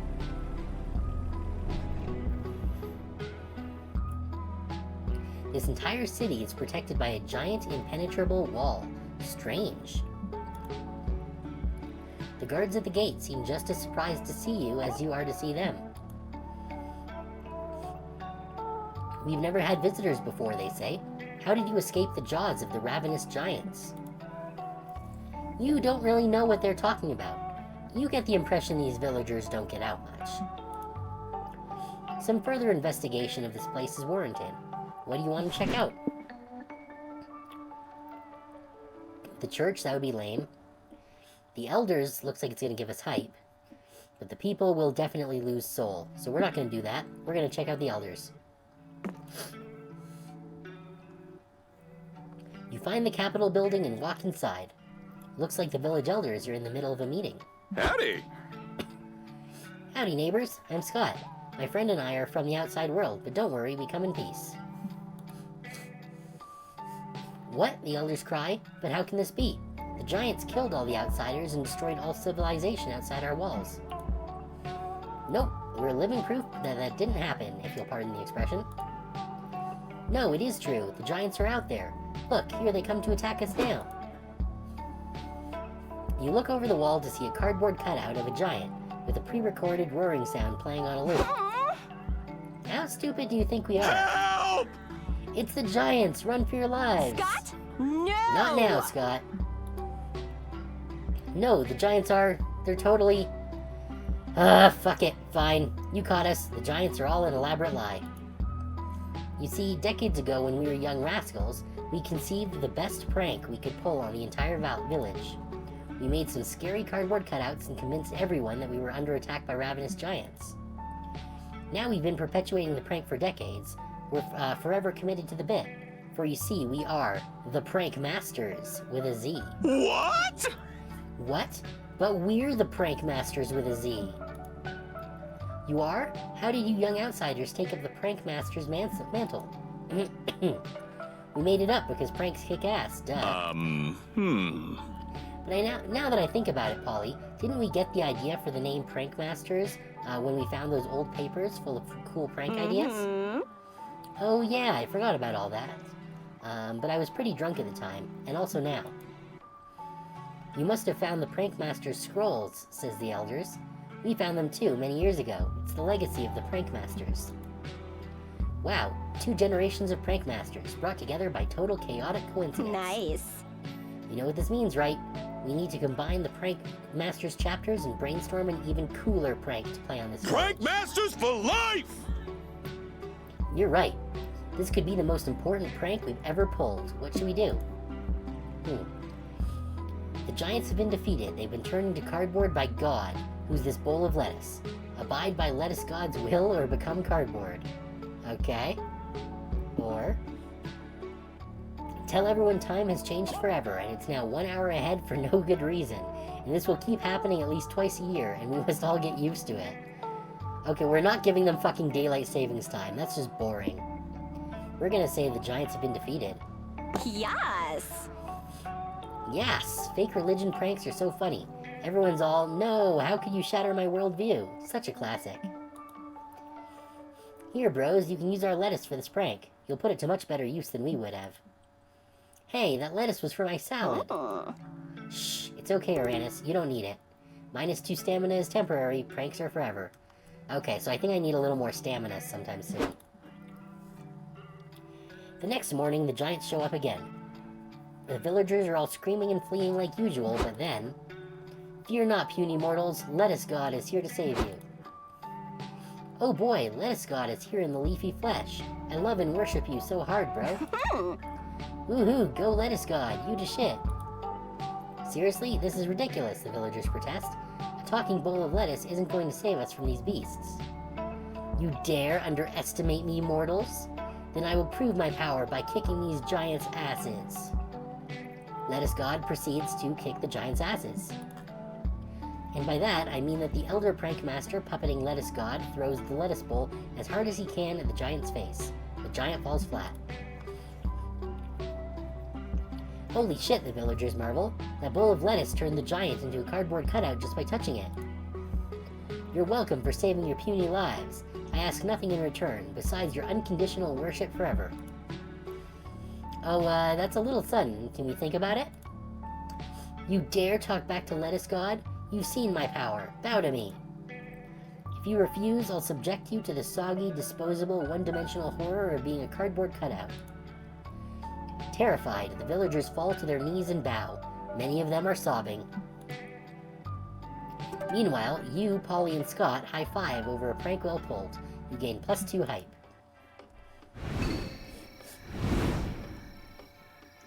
Let's choose wisely. Alright, so time for a rest stop. Okay, let's see what some of these other ones do. So we know what the noodle stand and the bus stop do. Let's do the info stand. What's our strategy here? This is the map info board, where you can check a map that shows 3 potential locations nearby. Choose a location to learn how to get there. This guarantees that that location will appear on your next turn. You can use the map to reach locations with convenient resources, or just locations you think look interesting. Your call. Okay, interesting. So there's the dungeon, the UFO sightseeing spot, which would increase hype, or the space station. The dungeon does seem really cool, but we're going in on hype, so we're gonna go with the UFO sightseeing spot. Alright, 5 to maxing out hype.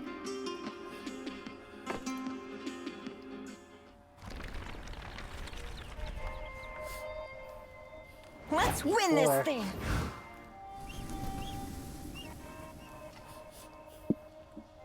Okay.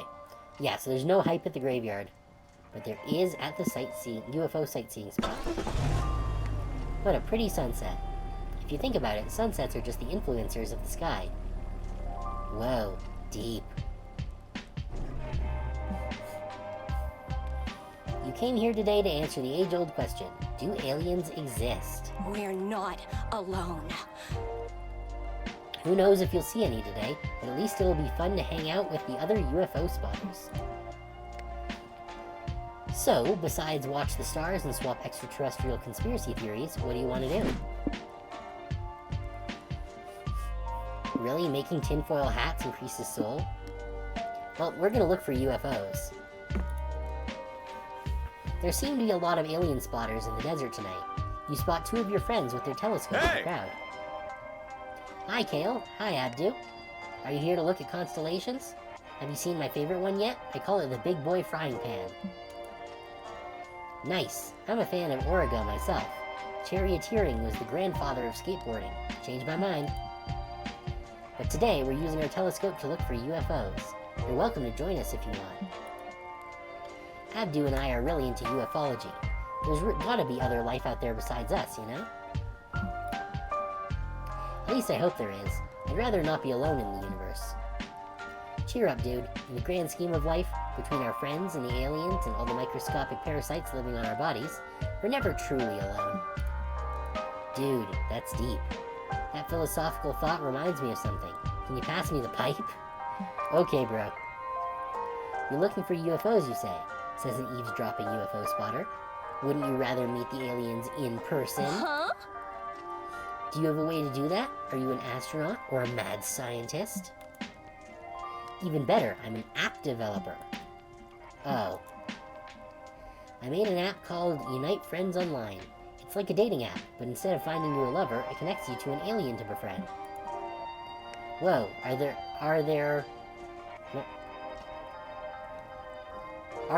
I think that's another typo. Are there really aliens on this app that we can talk to? Not yet, but there will be. No alien can resist my app's sleek graphic design or ingenious user interface for long. Oh, I got it! That's so cool. I want to meet an alien on the app. Polly, you're smart. How should we get the aliens to notice us? Well, when I'm trying to get cute, interesting people to notice me on horny dating app, I try to make my profile look as inviting as possible. Usually by using lots of eggplant emojis and giving my ass the spotlight it deserves. Well, she definitely knows what she likes. Too bad Earth doesn't have an ass to show off, but there's gotta be a way to make its profile more inviting to get an alien interested in a casual invasion. Okay.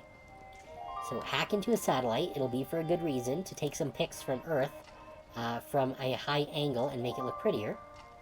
Or upgrade to the Platinum Planet profile to unlock advanced match preferences. It says here you can turn off hostile invasion matches. No, that's stupid. We're gonna hack a satellite. Nice. Take a photo from a high angle with a high photographer. That's the recipe for selfie success. I've heard that in photography, you should focus on symmetry too. You gotta make Earth look super symmetrical in our pic to make it look pretty. Earth's a circle, so it should be symmetrical from every angle. But what if we find, like, the most symmetrical angle?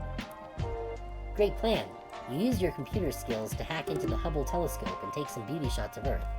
You'll lose 3 soul for it, but it's for a good cause. Yeah, we're definitely not getting the soul ending. Done, what do you think? Not bad, but if we're going for symmetry, Australia's throwing it off. We could edit Australia out of the pic. Let me try, I'm great at photo editing. Ta-da! Now Earth looks pretty, and you get a sneak peek of the moon, too. It looks nice, but don't you think editing Earth's look on a social profile is kinda dishonest? That's true. Besides, if I were an alien looking to invade Earth, I'd want some warning about Australia. You know, scary animals, big spiders. Maybe we should just take a new picture. This shot is showing too much water anyway. We want the aliens to know there's Earth on this Earth. Let's find an angle that shows off our poles more. Aliens always look for diverse biomes in potential planetary partnerships. Perfect! This photo really highlights Earth's best angles, while downplaying its rampant humanitarian conflicts. A nice composition on Antarctica. Earth looks cool as fuck here, literally. If I were an alien, I'd invade us. You don't mean any aliens, presumably because they all flock to the South Pole, but you still gain +3 height taking pics with your friends. I think I'm ready.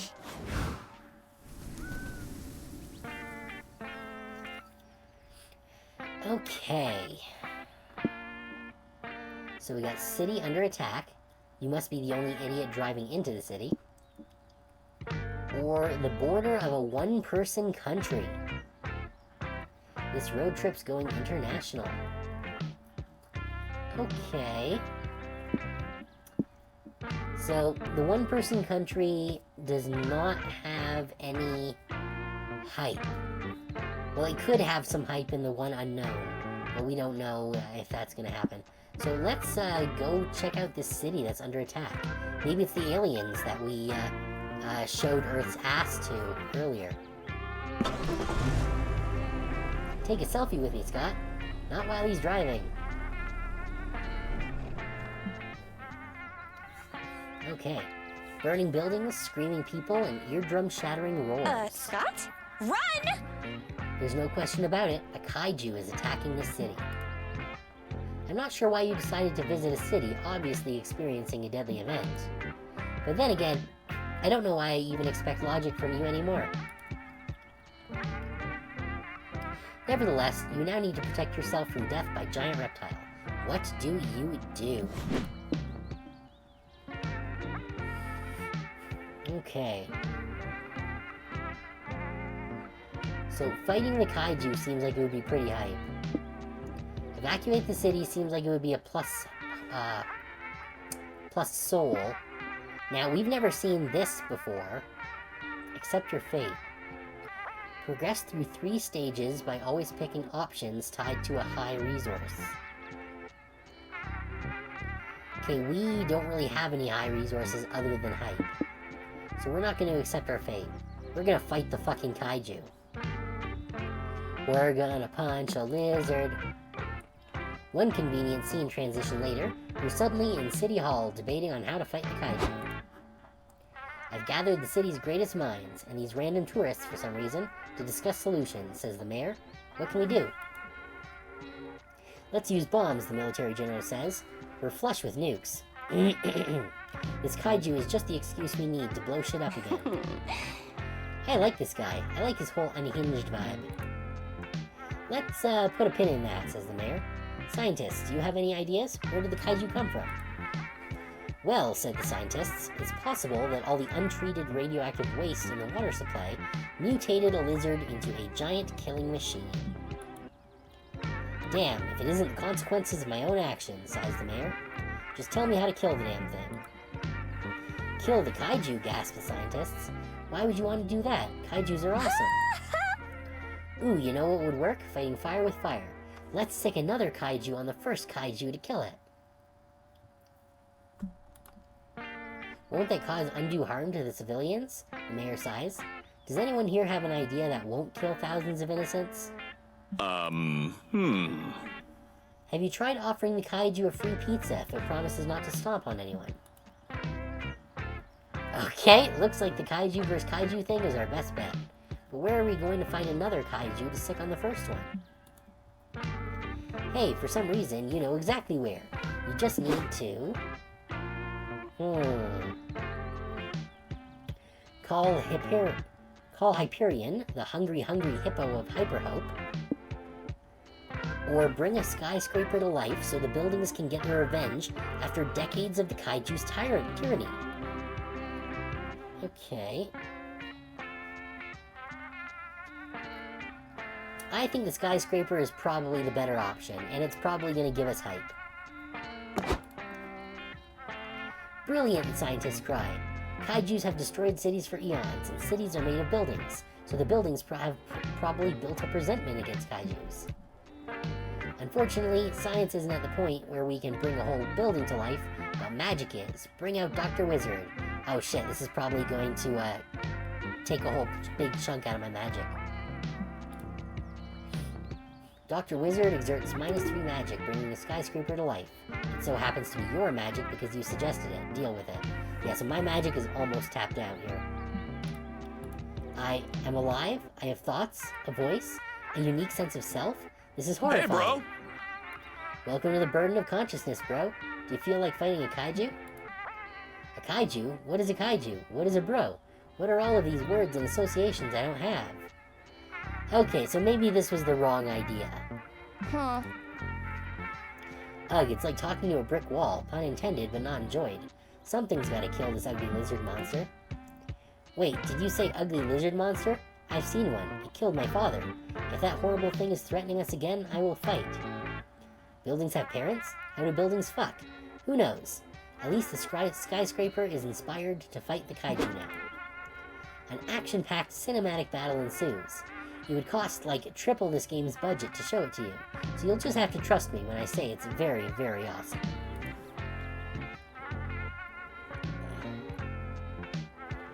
At the most dire moment, the skyscraper is a half-crumbled mess. All hope seems lost, until it has a flashback to the day it was built. During construction, the foreman asked the architect, "Why are we adding a giant flamethrower to the top 5 stories, Mr. Hansen? Isn't that a huge waste of space?" Ah, young foreman, an architect never reveals the complex reason behind his architectural choices. Mr. Hansen, the architect, stared at the building pridefully, and then he had a flashback of his own. Mr. Hansen remembered playing Truth or Dare at the yearly architect pajama party years ago. "I picked Truth," said one architect. "Okay," said another. "Would you rather have sex with Frank Gehry, Ludwig Mies van der Rohe, or Antoni Gaudi?" Gaudi, obviously. Have you seen the way Mediterraneans fuck? It's joie de vivre in the streets, ravenous horn dog in the sheets. "My turn. I picked Dare," said Mr. Hansen. "Okay. I dare you to add a 5-story tall flamethrower in the next building you design." Whoa! Whoa, is that skyscraper mecha breathing fire? I have no idea what's going on anymore. The skyscraper torches the kaiju, proving once again that Truth or Dare can save lives. You gain +3 soul for giving buildings a chance to fight back. Darn, I was really hoping it would be hype. Let's win this thing! Okay.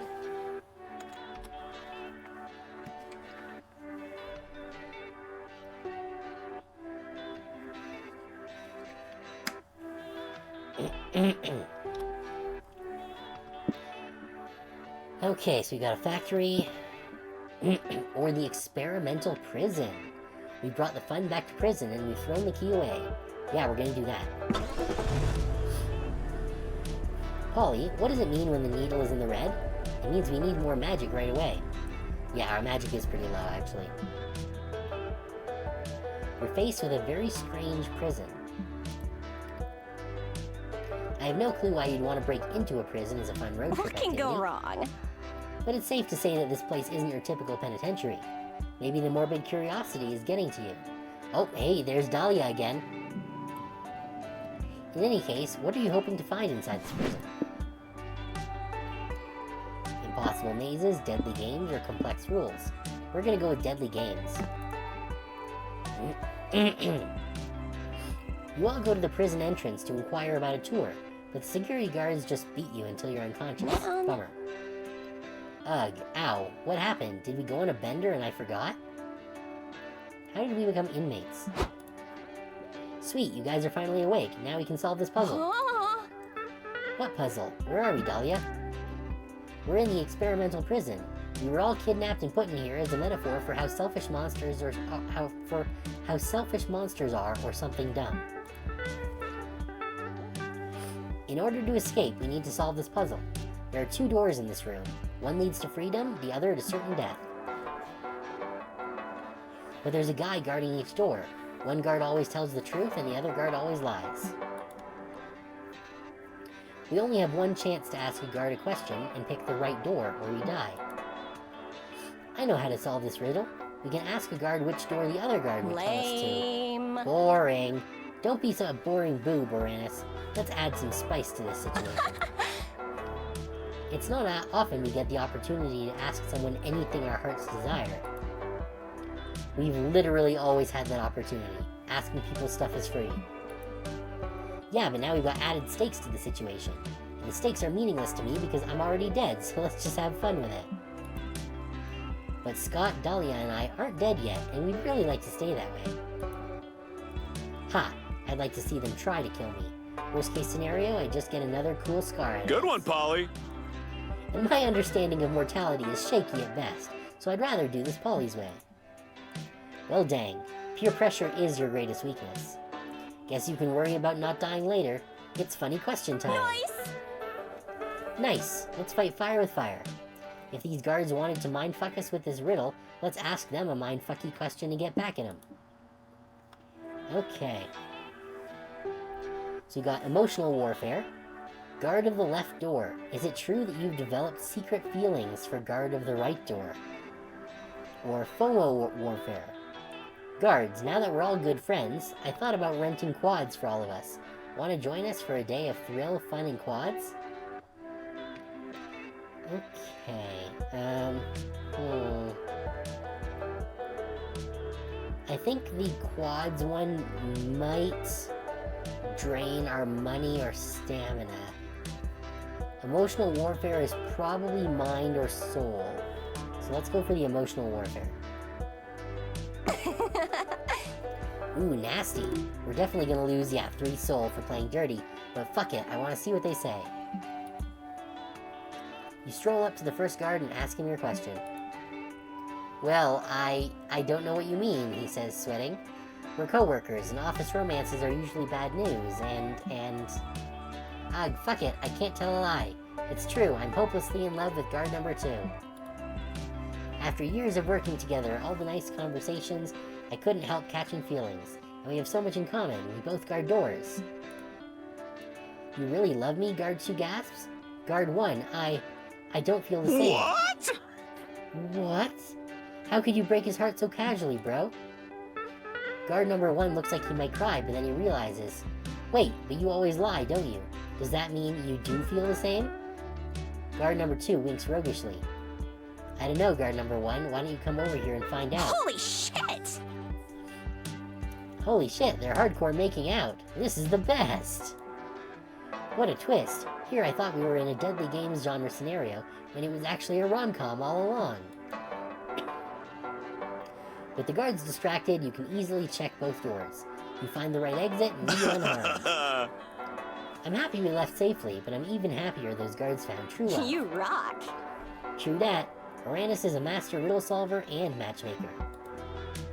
Yep, you're the total package. You're also the proud owner of +3 hype. Good work, champ. And that gives us more than the 25 hype we needed. I've memorized the wiki.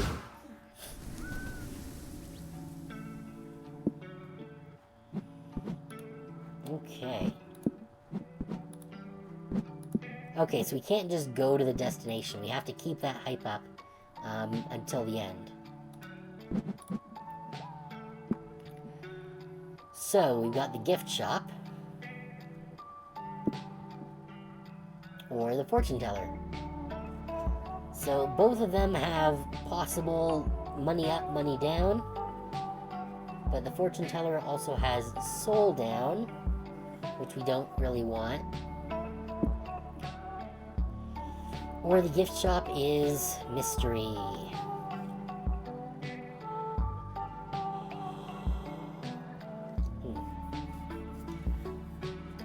Alright, let's roll the dice on the gift shop then.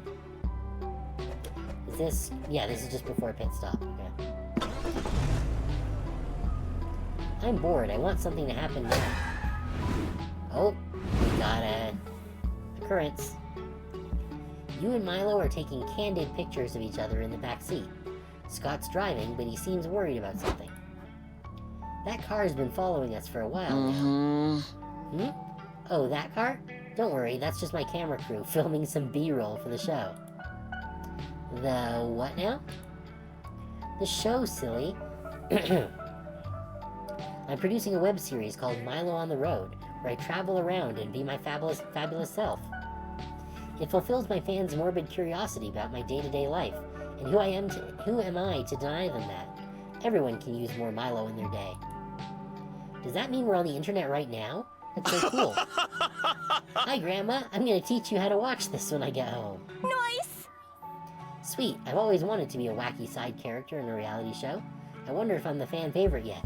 I'm checking the comments on the last video. Okay, bad news. Fans are not loving Milo on the Road. The top comment is, this series proves Milo's just another spoiled celebrity in an ivory tower with no concept of what real life is like. I'm unsubscribing. My fans find me unrelatable, but I need them to find me relatable. Otherwise, they won't consume my content, and I won't get the attention and devotion I insatiably crave. What do I do? Maybe you could do something nice for someone to get more people to like your show. Nice stuff is nice. True, doing good deeds is the fastest way to get in an audience's good graces, but what act of kindness could I do from this car? People love watching cute, feel-good animal videos. Let's use your Reaper powers to help some roadkill transition into the afterlife. That'll probably cost me magic. We don't want to do that. You can help fix that broken car parked on the roadside. People love it when celebrities act like they're the same species as regular folks. This is probably going to cost us money, but, let's do it. Fine. Okay, fine. Pull over, Uranus. Milo does some weird vocal exercises, summons their manners, and steps out of the car. Worry not, stranded driver. Milo Belladonna, friend of the people, heart of the youth, and face of Undead Decay's Full Skull Coverage Foundation, is here to fix your car. Oh, thanks, but I've got this. It's just a pop tire. I've got a spare, and... Okay, I'm pretty sure the first step to fixing a car is to find the engine. I assume it's in here. That's the passenger side door. Oh, right, silly me. It's obviously in here. That's the gas cap. Try under the hood, babe. Ah, of course, now I see. This engine has too much stuff in it. Let's remove some of that excess stuff. No, stop, you're ripping out the battery. Oh. You don't need it. Be your own car battery. Be the driving force you want to see in the world. Damn, that was good. We got that on tape, right? Okay, I'm getting tired, so I think I've de-stuffed your car enough. No need to pay me. I was never going to pay you. No, shh, it's okay. Today, you. Tomorrow, me. Tomorrow, what? I break your car? Haha, of course, whatever you just said. Here's my PR rep's number. Call her whenever. Ah, fuck. We lost 3 hype waiting for Milo to finish fucking up that car. But watching them fail did make them more relatable, so at least their ratings go up. Also, your +3 soul went up for helping the stranded driver. It's the thought that counts.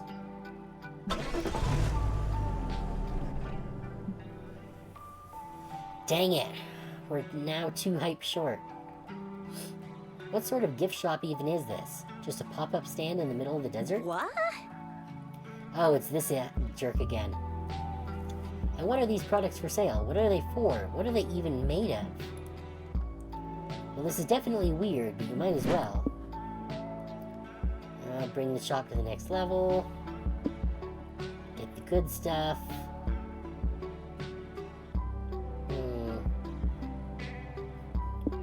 Or invest in this clearly booming business.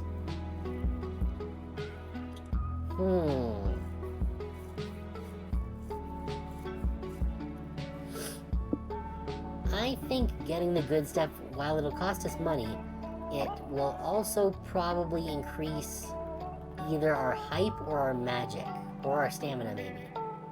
So let's get the good stuff, see what happens. You and your friends get out of the car and enter whatever this place is. Howdy customers, welcome to Noodle's Gift Shop. Why do you put gift shop in air quotes? Legal reasons. Whoa! You got a lot of stuff for sale, Noodles. Can you tell us more about it? Nope. But why not? Why all the questions? What are you, cops? I don't think I'm a cop, last time I checked. Polly, do I smell like a cop? I don't know, what do cops smell like? The blood of the gods that we killed with our hubris. Also glue. What? But that's what you smell like. Teehee. Okay, this is weird as hell, but you really want to buy, whatever it is Noodles is selling. So hurry up and buy one. Okay. Happy fun time. Cute little embodiment of all my fears of no one ever really caring about me. Or Shiny Steven. I think Shiny Steven will probably increase our magic. Which probably isn't a bad thing, honestly. Let's get Shiny Steven. Whoa, am I high or is that rock glowing? Yes! Okay, that fucks. I'll give you -3 money for Shiny Steven. Where did you find this weird rock anyway? Who knows? These things are everywhere. Before Noodles can refuse to elaborate further, an interdimensional portal appears, and a team of superheroes rushes in. Drop that rock, says the leader superhero, his cape flapping heroically in the air. That's the last Eternal Stone. We need its power to save our world from all evil, says the only woman in the group, whose outfit is over-sexualized, but in, like, a feminist way, we swear. Sorry, can't help ya, I just sold it. You sold it? To who? Not you, motherfucker. Bye! Noodles pushes the superheroes back into the portal and Awesome, bro! Wow, Noodles, you're really good about honoring your sales. He sure is. You gain +3 magic from your powerful new pal, Shiny Steven. Yep, I figured that was the case. Time to stop and get some rest. Some time to update my fanfic. Alright, so time to hang out with, the other two. Let's choose wisely. Welcome to the benches, where you can relax and talk with either Polly or Scott. The conversations you can hold with them are a chill narrative treat with no choices to be made. If you have enough conversations, you might score a date ending with one run. Okay, neat. Also, by having a conversation with Polly or Scott, you'll activate the Chaotic Energy passive effect, which will remain active for 1 week. What does it do exactly? Find out for yourself. Now go make some small talk. Alright, I wanna... okay, so for him, all resource gains and losses are increased by 1. What? Oh, are those the same? All resource gains and losses from location events are increased by 1. Yeah, for 1 week, all resource gains and losses from location events are increased by 1.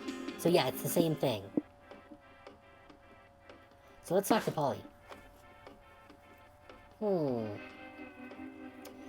I am not positive that Polly has ever read a book. So I'm gonna ask about her after-party adventures. Party! Yes! After-parties kick serious ass. The sun starts rising, and then all of us creatures of the night start looking for a haven.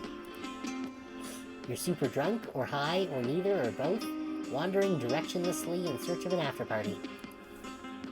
How do you find one, though? There's no trick to it. You either know someone who has a place, or you just go with the flow. Like, literally, once I was walking after leaving a nightclub, it was like 6 a.m., and I was quite drunk, not paying much attention to anything but what I had in front of me. Huh? Suddenly, a random door opened. Nothing that strange, just some people that were in front of me entering their house, and so I did too.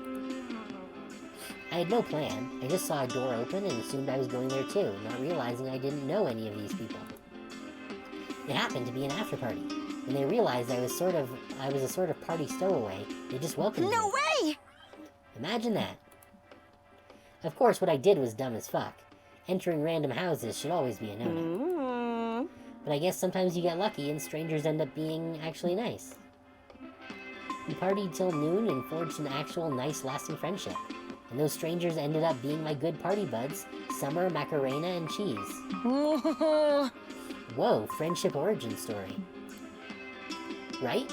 Wild party nights can truly be full of wonders. Yep. Join me sometime and I'll show you. Good idea! Sounds like a plan. Polly spends the rest of the night sharing cool after-party anecdotes with him. She's surely lived afterlife to the fullest. Cool. Wherever the prankmasters go, hijinks ensue. Can you handle the consequences of their mess? Next week, all resource gains and losses from events are increased by 1. Okay. This is 2 more height.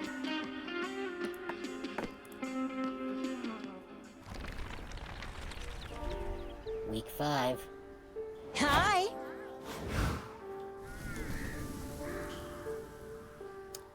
Okay. Alright, so we got the circus. Or the carnival.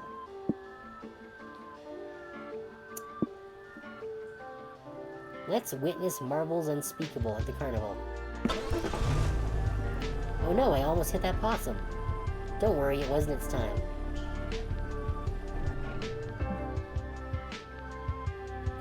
What's more fun than a carnival? There are games, rides, people in costume, and all the junk food you could ever want. So cuddly! The first order of business is, obviously, consuming a pile of cotton candy bigger than your head. Then, while you ride the resulting sugar rush, what do you do next? What's this? Who knows what you'll find here? Okay. Freak show, you'll definitely lose money. So we don't want to do that.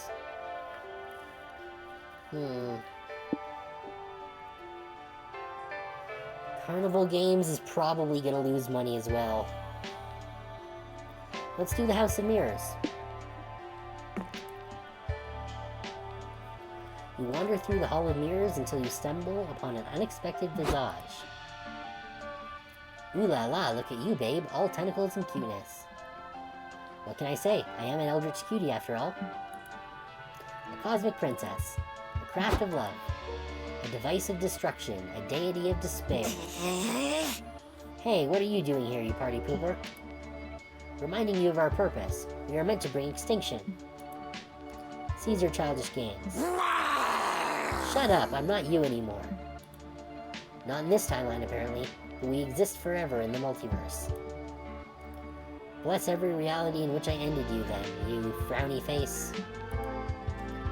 You were created with a clear goal. Why forget your duty in favor of pretending to be part of mortal kind? This is no game. I am part of mortal kind now. And I won't let you put an end to that. If not you, then one of our kind will take care of it. Slowly, we will tear down timeline after timeline, until only the nothingness remains. Sure, you may ravage some timelines, but I assure you some other timelines will survive. I even guarantee you there will be more and more timelines in which we, will realize we don't need to be bound to some arbitrary design we had no say in. Nonsense. All the sense. Maybe even you will eventually start questioning stuff. Then you'll realize there's more beyond our original purpose. Exploring your truth is all it takes. And you'll see, mortal life is something to be celebrated and embraced. You'll get there. I believe in you. Look at you, you slayed, girl. We are monarchs, deities. We kneel to no party poopers. I've memorized the wiki. That's it? Okay. So I guess I didn't actually do anything. Let's see, an idyllic little village where absolutely no atrocities ever take place, which will, lower our soul or money or something. Oh, and there's the space station again. I'm sure the space station probably has something pretty hype. Let's go there. Best road trip ever. Yeah, this road trip totally lives up to the hype. Like most people, you wanted to go to space when you were a kid.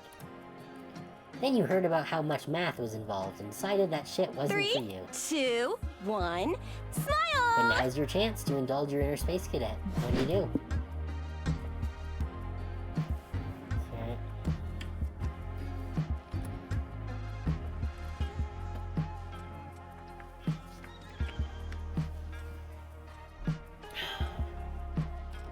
We're gonna watch the rocket launch. You sneak past security, open a bag of astronaut food, and settle in to watch Awesome, the bro! show. It is so cool, I can't believe we're gonna watch a real rocket launch. We sure are, Scotty. And you know what every rocket launch needs, right? A rocket? Pranked! No, a prank. You point out that a rocket launch is probably the worst time to play a prank. And that, Uranus, is why you're still just a prank master's intern. In order to be a true master with a Z, you gotta see the potential pranks in every scenario, even a rocket launch. Right, and the perfect prank for a rocket launch is... something involving a whoopee cushion, maybe? Nah, the perfect prank would be to set up a cardboard cutout of the moon and launch the rocket there instead. The old switcheroo. Okay, do we have enough cardboard to do that? No, sadly we used all of it to make that cardboard skyline of Detroit for our Liam thinks he's going to Detroit prank. Totally worth it, though. Then what do we do? Make our intern think of a prank, obviously. What should we do, Uranus? Replace the rocket fuel with sugar. What a sweet idea. No, that's gonna kill hype. replace the oxygen with helium. Helium, more like hell yeah. Or replace the astronauts with corgis. It's a core genius plan.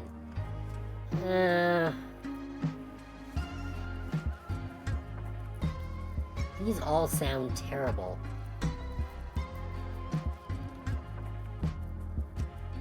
But, you know what? Fuck it. Ride or die. Replace the astronauts with corgis. Days later, the rocket touches down on an alien planet far away.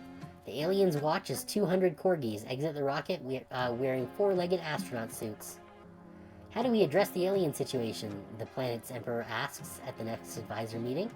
Have the invaders explained why they're here? We're here to declare war, says one advisor. We must slaughter the furry bastards. They keep chewing up furniture, digging up our buried dead, and urinating everywhere to claim all our territory. Act soon, Emperor, or we'll become their slaves. That's not a war declaration, says another advisor. Those are just cultural norms on the aliens' home planet. These invaders know only love, friendship, and head pats. They're here to usher us into an era of peace. Well, give them whatever they want, says the Emperor. I've fallen in love with their cute faces and little legs. If only we knew their demands. Just then, the meeting doors open. It's Fluffbutt, the invader's ambassador. Cue a chorus of awes from the aliens. Fluffbutt jumps in the Emperor's lap and lets him pet his belly. The Emperor notices the note tied around his neck and reads it. It says, Dear aliens, you're welcome for the dogs. Please wire $1 million alien dollars to our shared prank fund and thanks. We also accept tips and super juicy alien secrets. We won't tell anyone, promise. XOXO, the Prank Masters. With Polly, listen. Polly, listen. I just got a call from the bank saying someone deposited 1 million glorples into our prank account, which is worth +3 money, Nice. Okay? Nice, I just got a highly classified alien telegram. It says vacate this planet before the year ends if you want to live. Haha, wacky. -6 soul? Holy shit. But gain +1 height from your successful prank, and the alien tip will prove useful sooner than you think, so you get +2 mind. Okay. Good thing that we had some soul to spare. Now we just need 1 more height. I think I'm ready. Okay, regular motel.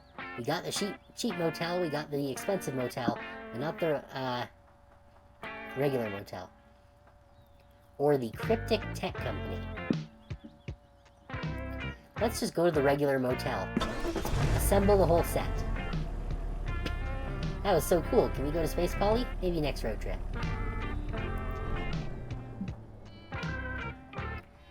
After a long, exhausting day of sitting in a car, you're ready to turn in for the Ugh, day. Mama needs some rest. Time to choose which mundane activity to do before going to sleep. Surely Polly and Scott will find a way to make it weird.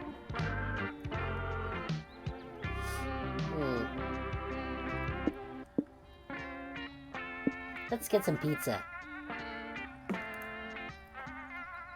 No way you're going to bed on an empty stomach. You decide to order some pizza. Trouble is, none of you know any of the local restaurants around here. The best way to get pizza is to call and order it. We could call a random number and see if there's pizza. Scott, the odds of calling a random phone number and actually getting a pizza restaurant are super low. Great plan. So let's dial a bunch of random numbers to increase our chances. Beep, boop, beep. Hello, is this a pizza place? Okay, that sounds close enough. We'd like 1 large sausage and pepperoni with stuffed crust. Thanks. Ah! Whoa, you actually got a pizza place on the first try? What do you think are the chances of getting another pizza place on your second try? I think we have good odds, like 5 out of 3 at least. Let's find out. Hi, is this a pizza restaurant? You specialize in pizza to die for, huh? Perfect, we'll take one. Yeah, sure, I can destroy this phone after you hang up. Bye. Okay. Polly does so. Good thing it was just the motel landline. 30 minutes later, there's not 1, but 2 knocks at the door. I'm here to deliver 1 hot steaming sausage to Scott Howell, says the naked guy with a pizza box on his crotch. Okay. Let's make that crust extra stuffed, big boy. I've got the pizza here for Polly Geist, says the shady guy in a trench coat. Nice pseudonym, by the way. Let's make this quick. Oh boy, what a fun problem. We have 2 pizzas, but can only afford 1. Uranus, you're good at making decisions and shit. Which pizza should we take? Okay, the stripper's extra large sausage. You suspect there's no pizza in that box, but at least you'll get a show. The shady guy's pizza. The air quote seems sketchy, but you think the odds of actually getting a pizza from him might be better.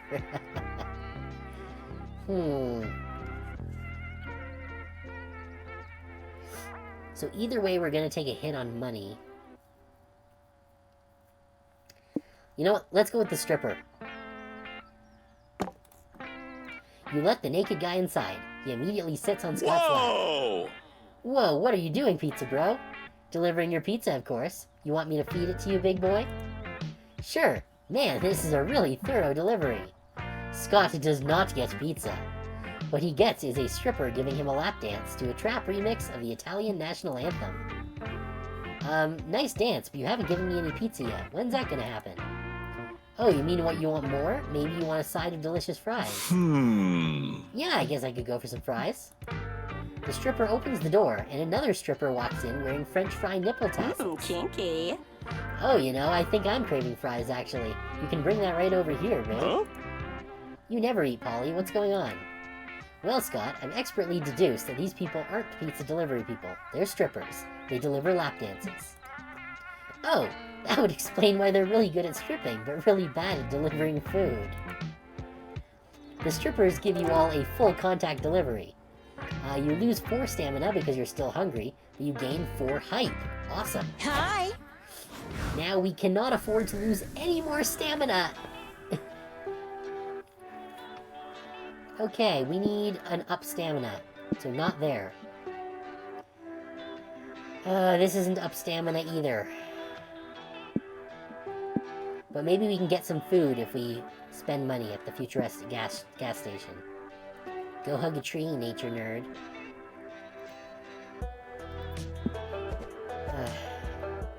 Okay, this is the last stop, so... yeah, let's hit up the futuristic gas station. I'm not used to running this low on stamina. Yeah, even I'm hungry. You pull into what you think is a gas station, but honestly, this could be a space station for all you know. Seriously, this place is high-tech as hell. Do they even service regular vehicles? Well, only one way to find out. What do you do?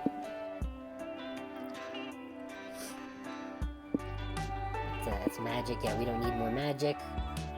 We're not going to use the restrooms. We're going to go to the store. Hopefully this will increase our stamina if we can buy some food. You head to the gas station store to do a bit of shopping. You don't find your typical drugstore snacks and drinks, though. Browsing these aisles feels like you fell into some bizarro electro supermarket from a distant future. Whoa! Bros, check it out. They've got free HTTP cookies for every customer. There are so many flavors. They even have third-party and secure. No peanut butter, though. Well, any consumable I have to sign a consent form to try sounds like a good time. You're interested in the tracker cookies? Asks the robot cashier. I've got an even better deal for you. Look at our premium smartwatches. Wow, these watches are smart, you say. Technology has come so far. Indeed. This watch can text, make calls, surf the web, enslave you to the robot overlords, and even track your heart rate. Wait, back up. What was that you just said? Oh yes, you heard it right. With its prime technology, these watches can track your heart rate by using light to measure your pulse. Neat. That little buddy is inside me, pumping blood like a champion 24/7. I always want to ask him how he's doing there. Go, heart, go. Well, you definitely can't afford a smartwatch. You suggest buying this instead. Larry-flavored potato chips. Whale mating sexy smooth jazz beats. Or Super Future Skater Robo Dinosaurs Max magazine. Okay, so I'm guessing that's hype, mind, and stamina. We need the stamina. So we're gonna get the Larry-flavored chips. Wait. What the hell does Larry flavored even mean? What does Larry taste like? I would not know, deadpans the robot cashier without taste buds. Buy it and find out. Sure, let me try one. Food isn't usually my jam, but sometimes you gotta fuck around and find out, you know? Hey! Food is my jam. Can I have one too, Uranus? Sure. You pay 4 money for the food and I'll take a lick of a Larry chip. Dang, this does taste like Larry. I don't know how to describe it, but this is the Larriest tasting chip I've ever had. You're right, it's unmistakably Larry flavored. But how is it even possible for a name to have a taste? Is it the flavor of a specific Larry? An amalgam of the taste of every Larry on Earth? The abstract concept of a Larry? No idea, but I like it. I'm almost kind of jealous. Do you think I'd be this tasty if my name was Larry? Scott, I think that if either of us were chips, we'd be twice as yummy as a plain old Larry. Thanks, Polly. Aw, that's the nicest thing someone said to me all day. You chow down on the rest of the Larry chips. Their taste is indescribable, but you know it gave you +4 stamina for sure. Good. That's what we wanted. What's our strategy here? Okay. So we've checked out everything except the car. Let's see what the car does. Some time to update my fanfic. The car is where you can manage your road trip by accessing one of 2 mini boosts. You can choose to be a careful planner and get +1 of your lowest resource and lose -1 of your highest resource. That actually seems really useful. Or you can be a risky traveler and get +1 of your highest at the cost of 1 of your lowest. Okay. No, we want the cautious. Because we can afford to give up 1 hype for 1 money. Wait, there's something else. Hey, we fulfilled the hype destination. Have fun at Knifeland! 10% off admission. Awesome! We're gonna go to Knifeland.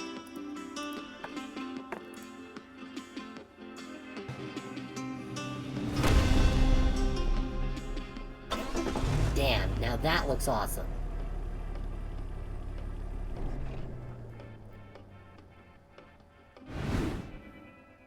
The road trip comes to an end.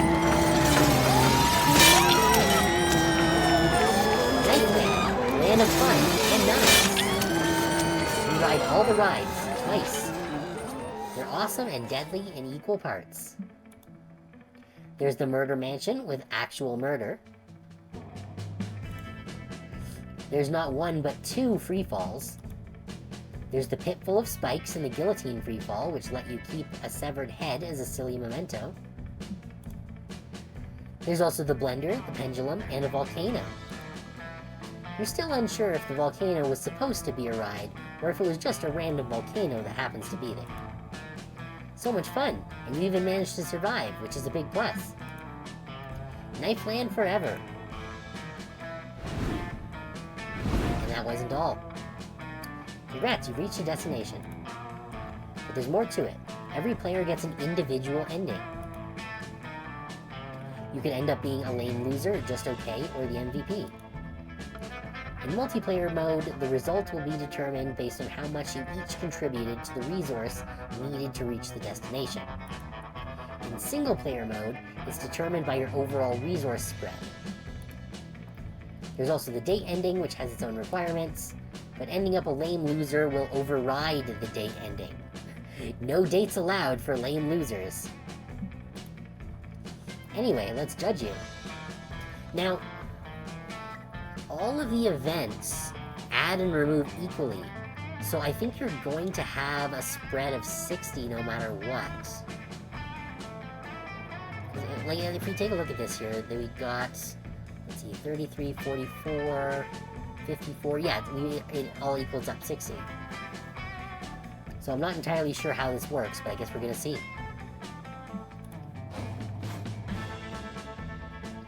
Knifeland, yay! You have the best fucking time in this land of fun and knives. But just having fun isn't enough for you, no. You must conquer Knifeland. And how do you conquer a theme park? Easy, by taking the coolest picture on a ride. You choose the ride Slash and Splash. Kneel before fun! Okay, that is a sick picture. You decide for once to unleash your arcane godly powers to disrupt reality. You make reality 3% cooler, although no one may ever notice. But it definitely makes your pick the coolest pick at the whole theme park. You even invite some of your former cultists to join you on the ride. Revering you is cool and all, but you think it's time they learn to revere fun.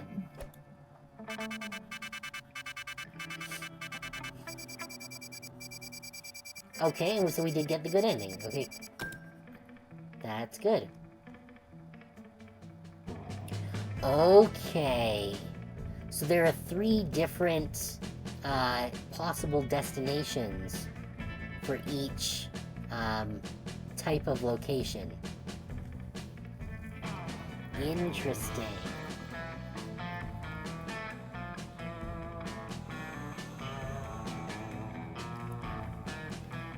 Okay.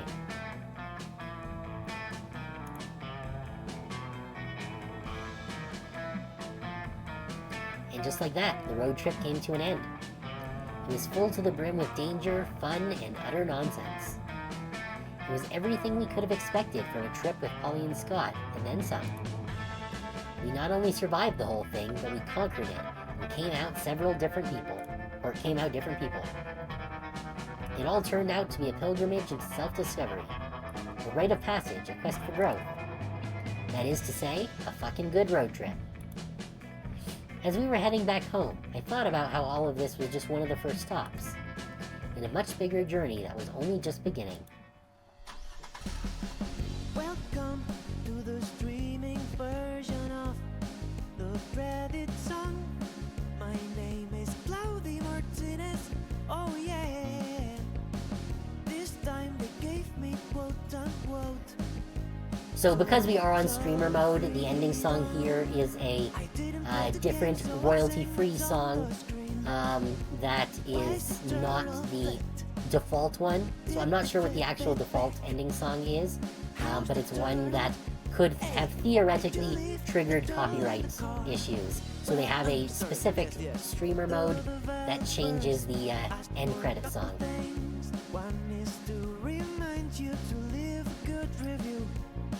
Still pretty banger though.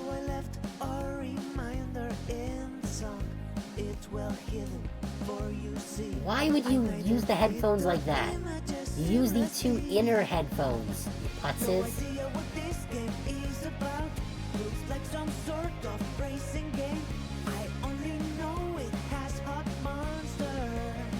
Oh, Christina V is in it, huh? So I will sing about what I know, like how Claudia Martinez is the best.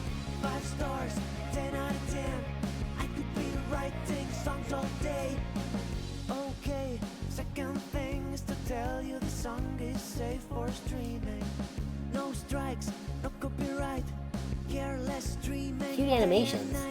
I don't think they had animations for Monster Camp. They just had static images. Like a lazy orange cat. His name is That's a lot of pies. I hate Tuesdays. Or the work of artists who died centuries ago, like Buckle Bell. See? That's fine. He's super dead. Just ran out of ideas to sing. Apple pie, cinnamon swirl, a shovel. Don't ask. Carrots and beets. This is just my grocery list.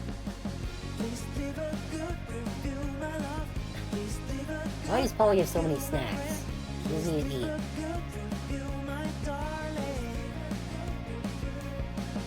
So I guess you can run into all of the Monster Camp and Monster Prom folks as hitchhikers. So if I wanted to do the dating route stuff, then I would need to use the hitchhiker event, probably at each one of the pit stops. But of course, we had no idea how any of that worked, which honestly I think is not great game design. It would have been better to just tell us what each of the pit stop things did. But now we know. Please leave a good review, my darling. 5 stars, 10 out of 10. Best game ever, I will play it again.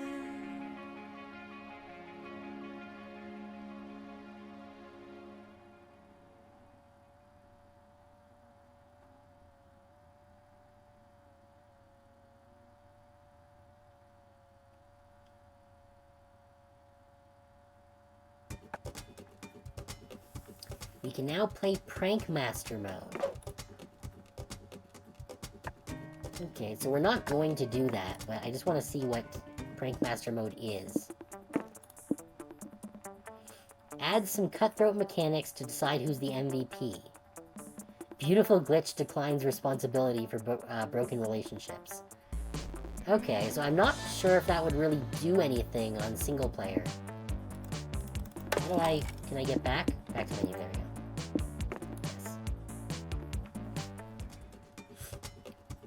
Okay, well that was interesting. We don't really... It's kind of a little early to quit, but there's definitely not enough time to start a new run or anything. I'm not sure if I'm going to continue streaming Monster Road Trip. It's much more visual novel than the first 2 Monster Prom games have been. So I'm not sure it's really great for streaming. At least not without more players. So I'm probably going to just kind of play this one on my own outside of the stream. But I think that was a lot of fun. There was some very funny writing, and I think it was a good time for a thing to play for one session. You know, let's do a run of Dicey Dungeon. Just to kind of round out the time. Let me just change the category over here. Because we do still have a couple of those Halloween levels.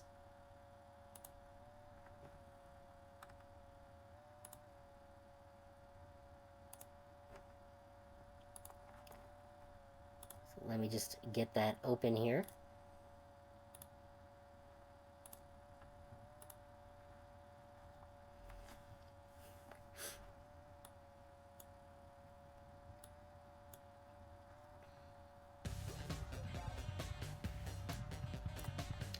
And this will be a lot easier on my voice. That was a lot of narrating.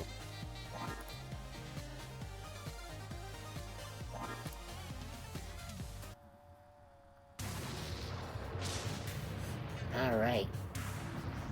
Halloween special Dicey Dungeon levels. Okay. So we already did the warrior. We have not successfully done the witch.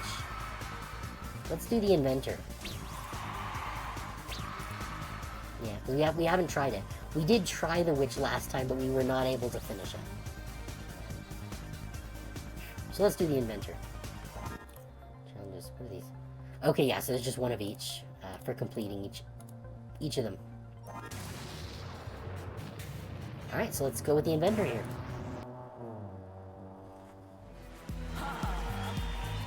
Please, everyone, put your hands together. But instead of clapping, I'd like you to just rub them against each other and make a spooky rubbing noise. Oh, no. That's right, it's time for a Halloween special.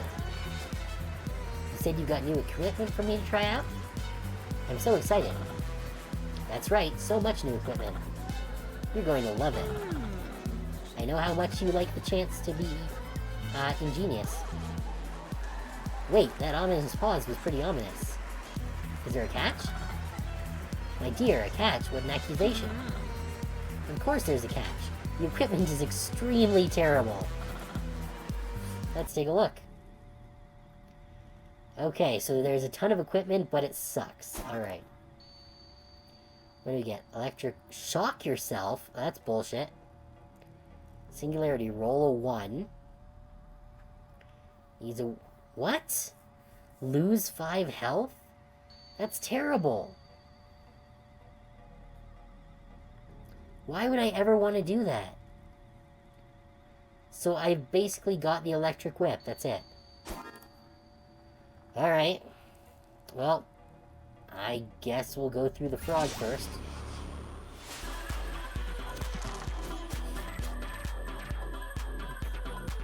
Swap the next target. Oh, interesting, I think.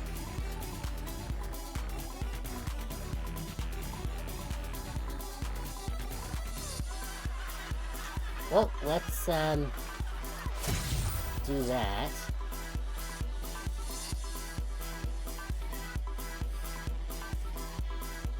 And I guess we'll end the turn. That sucked.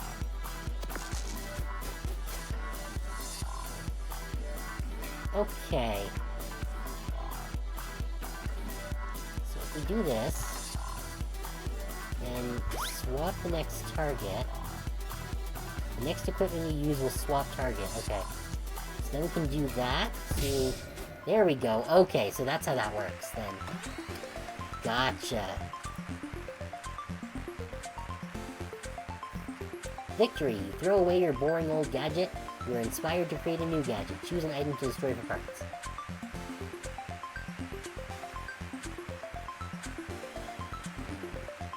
Okay, well if we're losing our gadget, then the backfire is going to be completely useless. So we're gonna go with the infinity mirror, I guess? Alright, what's in the boxes? Curse everyone, wonderful. And block all self-inflicted damage on this turn, okay.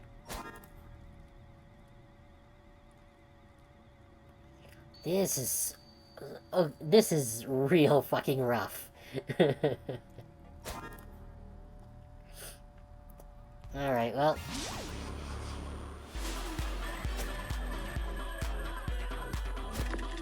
Yeah. That's one dice.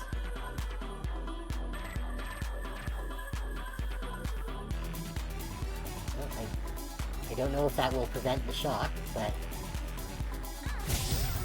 no, it won't. Okay. But, still does damage, so...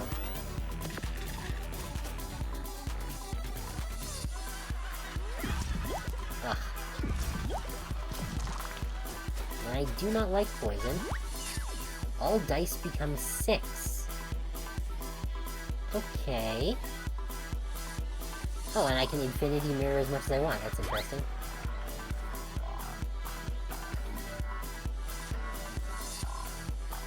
Well, I guess I'll focus. Drop one in the singularity so we can block self-damage.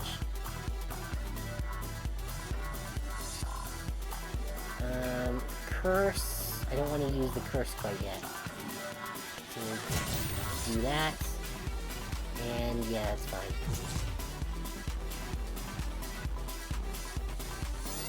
Turn.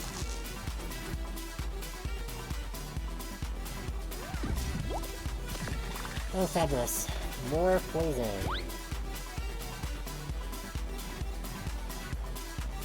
Well, I can finish him off anyways. And we ding. Okay, so we lose our gadget there. We don't want to lose the electric whip, because that's the only thing we have that deals damage.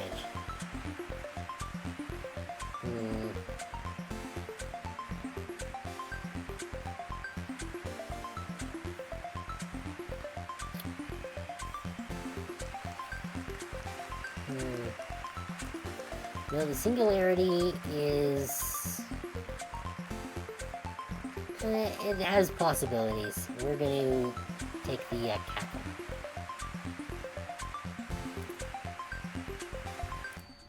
And we got an extra die, nice.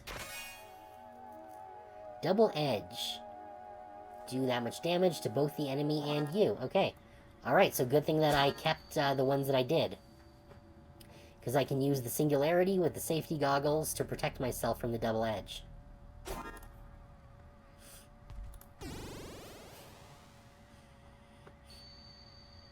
Alright. So I should probably get this other equipment before I use the upgrade. Let's start with the wizard.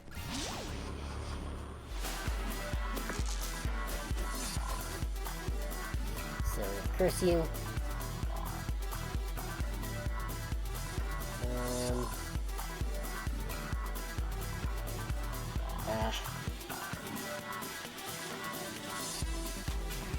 Huh.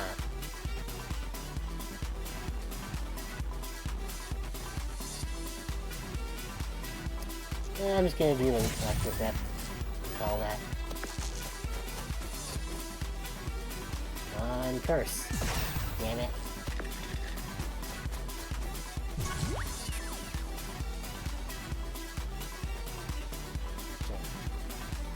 Well, we're gonna curse you again.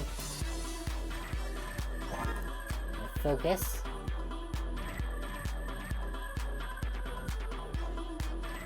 Alright, we're gonna do that. So we'll block all our self-inflicted damage and hit them for 6.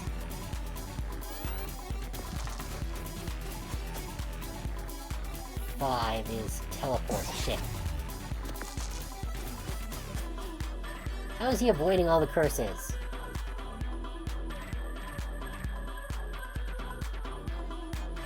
Okay.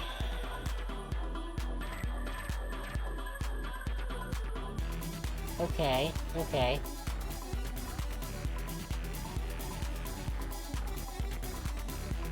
That's fine, I can work with this. Block myself with damage. Throw off the dodge. And hit him for 5.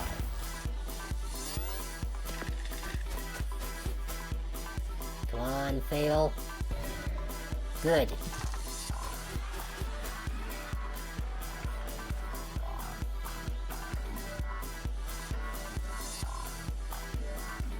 Okay.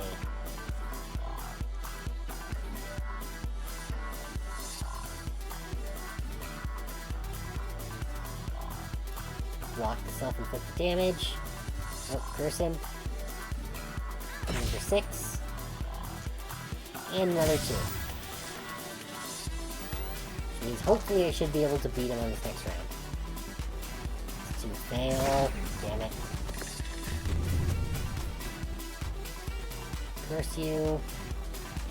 Oh, block self-inflicted damage, so hopefully that'll protect me from the burn. It does. Good. So, there's 4.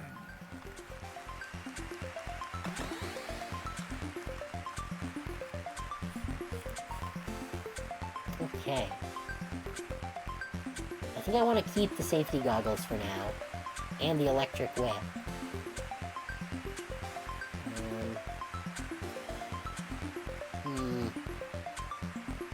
Yeah, okay, we'll take the magic die.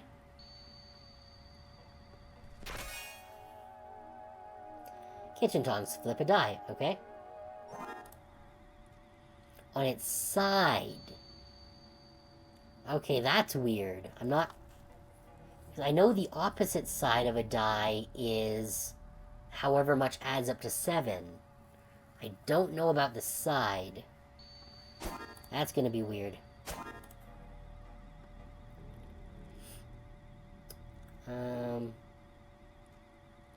But I guess I better take on this pirate so I can get those healing items.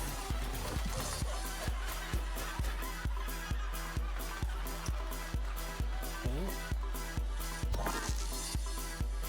Alright. Flip a die on its side. Sure. Oh, okay. 2 turns into 6. Good to know. Protect ourselves.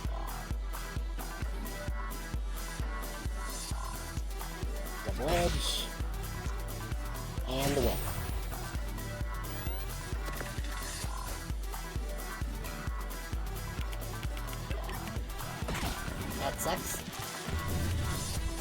But I can protect myself, so...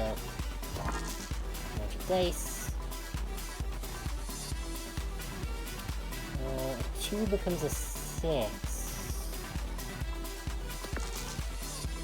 Wait, what? Oh, I guess it's a random side. Alright, that's fine.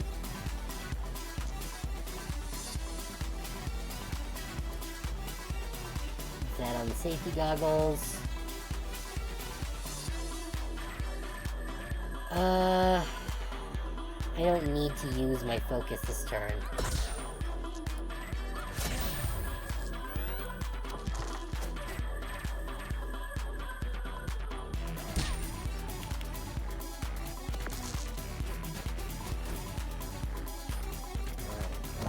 Another.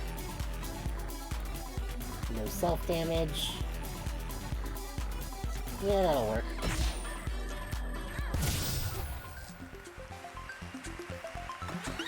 Good. Oh, and we dinged.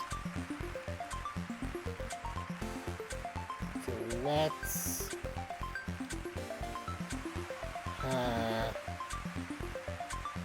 Damn.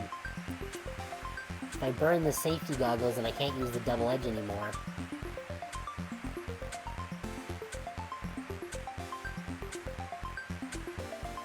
Honestly, the shocking myself isn't too bad, because I can just use that as the last thing I do in a turn.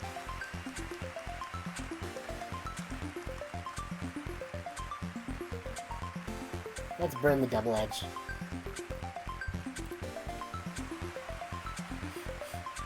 Oh. Okay.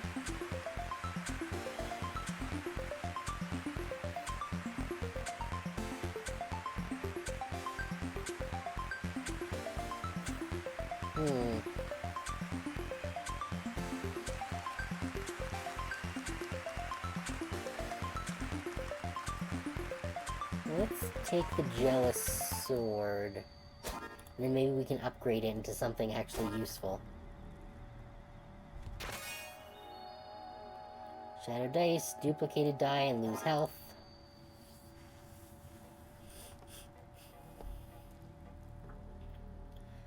That's fine, because we have the thing that lets us not lose health.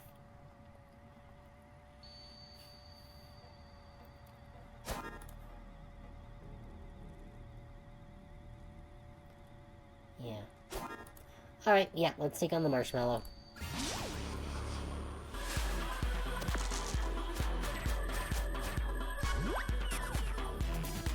Alright, what is this gonna do? Take less damage, okay?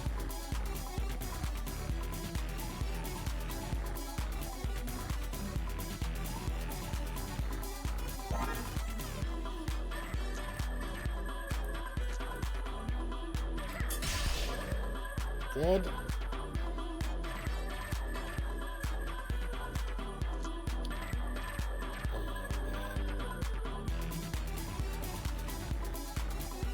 Electrical.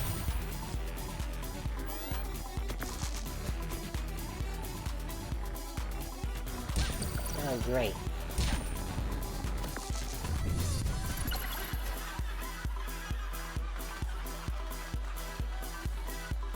Well, that means that I can't use the jealous sword. And that's reduced damage again. Actually, I think that means I can do that without taking damage. That's good.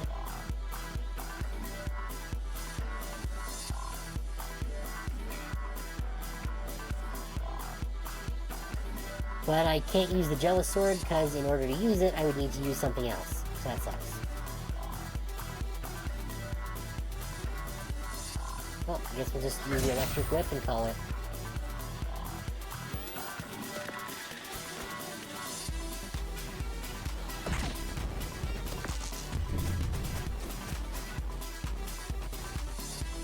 Yeah. You think this is a victory, but Fraha Hankenstein's monster will rise again and rebuild itself out of its own discarded body parts. Okay.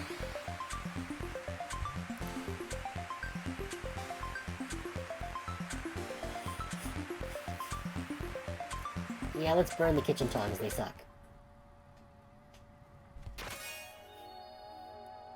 Remote control.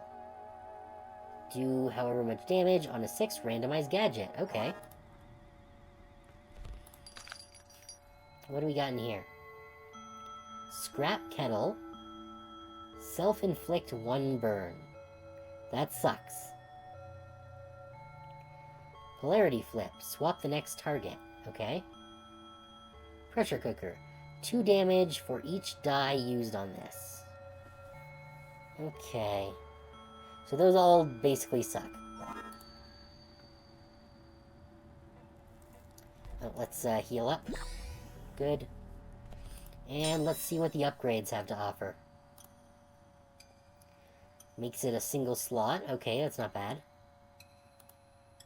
Safety goggles can be any die. Ooh, Jealous Sword becomes just any evens. That's really good. What do I got in the backpack here? Remote control. That also would just make it a single target. Okay. But no, the Jealous Sword becoming single target is just way much better. Or the Jealous Sword getting evens, not just 6s, is, yeah.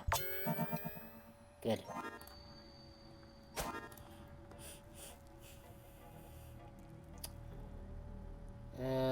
You know what? There's not a huge reason to be using the Shadow Die as long as I'm using the Jealous Sword. Well...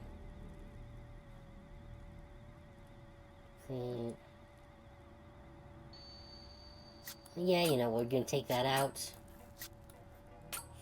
Move the remote control in.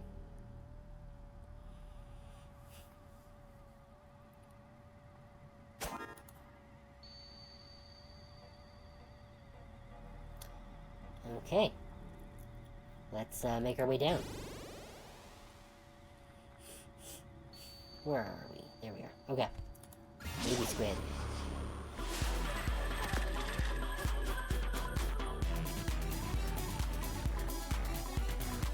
Oh geez, you gotta be kidding me. I need 2 evens for the Jealous Sword and I don't have any.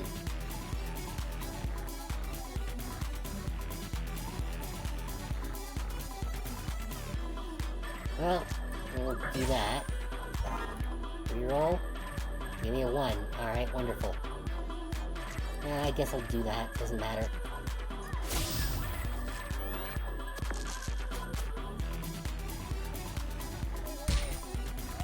Fabulous.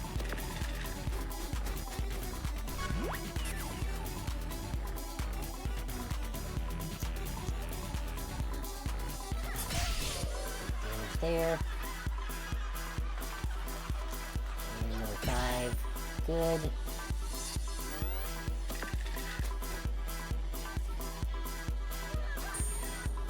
Oh, goody.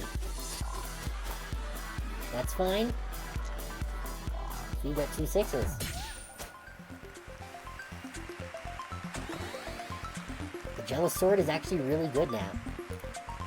Now that I'm not required to use 6s for it. Excuse me? Take 999 damage? Jeez. Oh, I should have taken the friggin' reverse polarity on the other floor. Damn. That would have been really good. Damn it, now I gotta do one of these. Oh well. Well, I guess we'll get rid of the electric whip.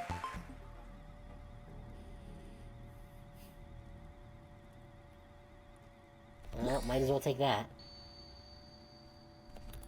Oh, I can bypass them. Stub toe. Do 2 times that to yourself, okay. Scrap kettle, spiky potion, deflect. Those all suck.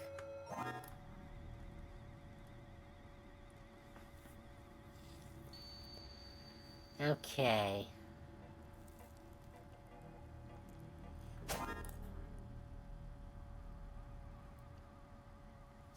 Well, might as well bring that back in, just so that it's there.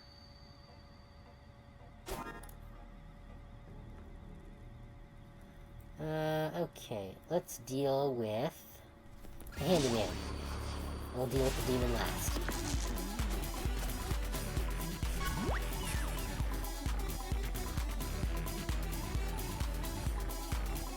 Okay. Damage, 3 for static shock. And then... yeah, let's throw 2 damage at them there.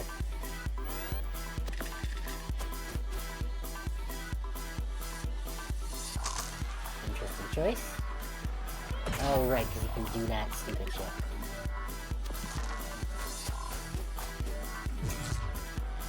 Oh, that's fine. Safety goggles I did not need. But I will use my focus. So I can do this. Probe, static shock, and then remote control.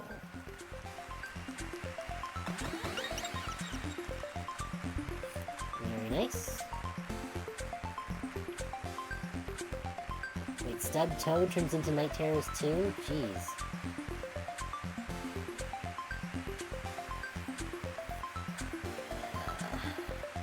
Alright, we'll take that garbage. It's too bad I don't have that reverse polarity anymore. Combination lock. Do how much damage? Lock player dice that roll that. Okay. That's not very good.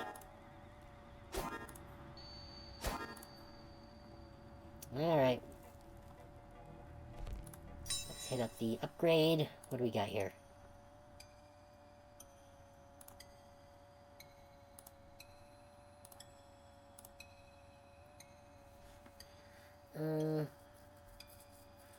That could be an improvement, but... let's get the remote control down a size. I don't think I have anything in my backpack now.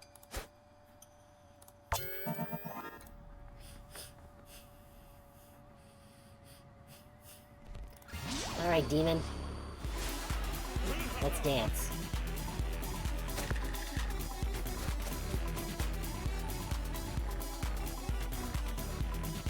Ugh, these rolls suck.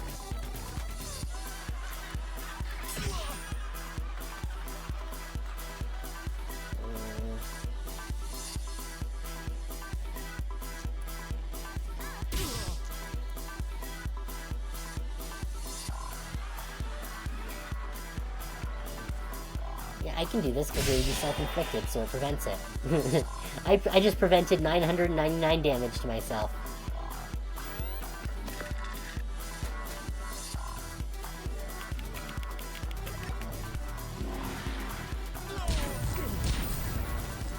Okay, that sucks, but...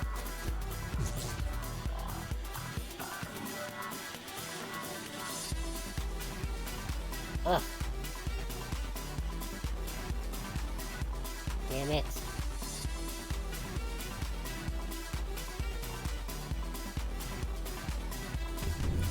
Well, gotta do it. Release the lock. Smack him for 8. And another 5. Imager.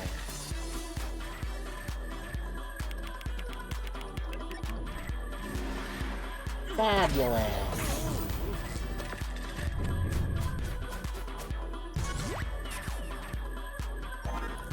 Alright, limit break. Shit. Forgot about that.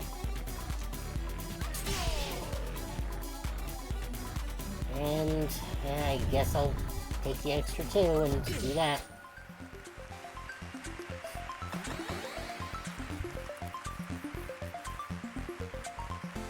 Alright, let's turn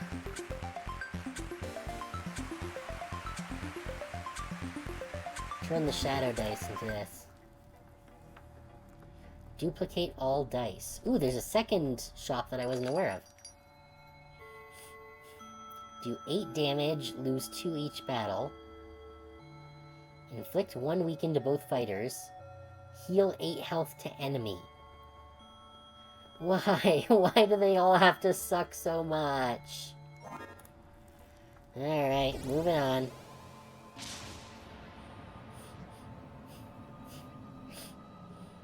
Alright, let's heal up a bit.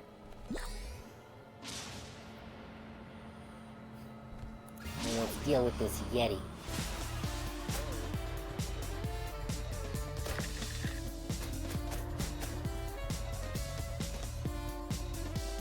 Okay, well I can't use my jealous sword.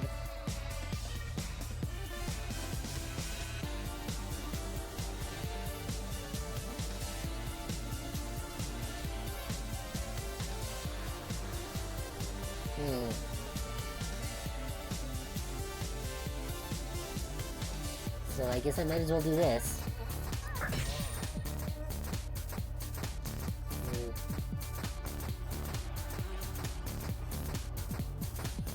Sure, why not? Combination lock.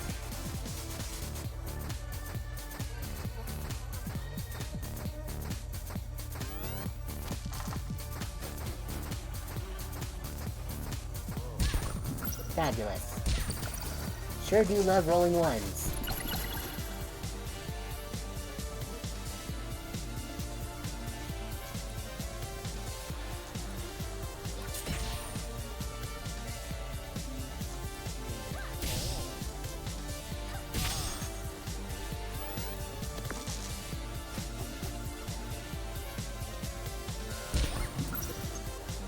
Wonderful. Yeah. Turn them into 6s. Suck on that. And that. There you go.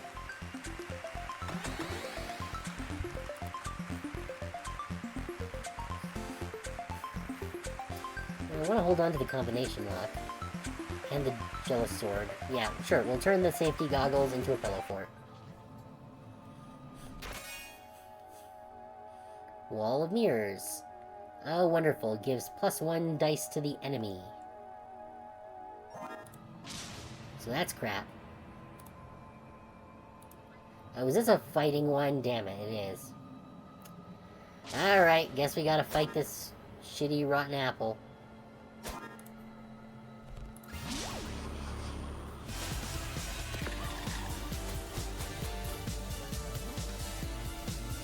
Well, definitely not using that wall of mirrors bullshit. So we're gonna pillow fort.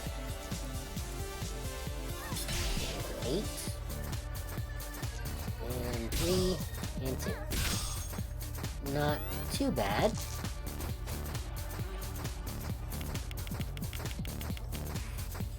Yeah. Ooh, this is good. Whack him for 12. Pillow fort. 5. And 5. That's better.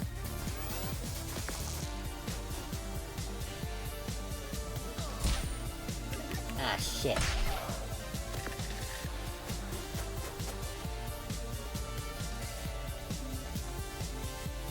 Oh, great. Oh, but I do have enough here. Come on, show me healing. Nope, just combine random dice. You know what? Sure, why not? That'll do. Hey, what did the pumpkin say to the dice? Good luck! Ha ha ha ha ha ha.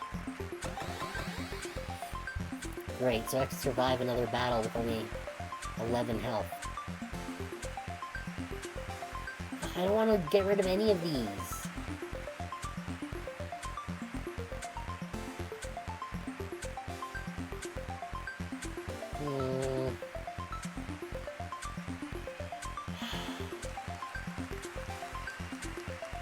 Fine. I guess we'll take the randomize the enemy thing. Hedge clippers. Do damage equal to twice the difference. Okay. That could be useful.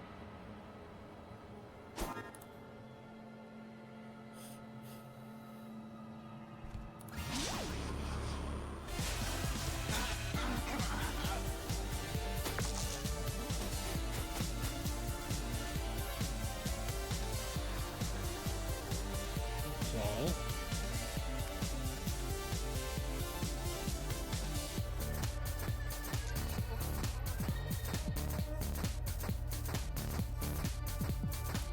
So, what happens if I use the mutate ability? Ah! It just turns it into a different enemy. Okay.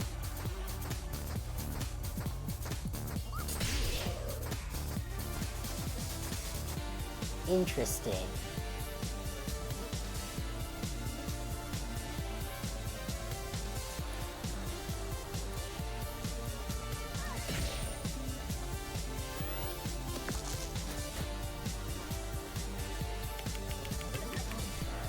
Oh, wonderful.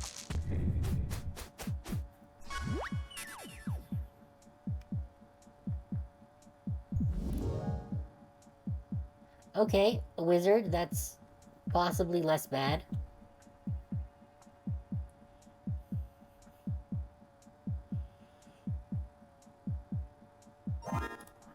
Let's focus. So we can do 12 damage. And another 6. And we'll see how things go on the next round. 3, what's 3? 4 poison! That's not good.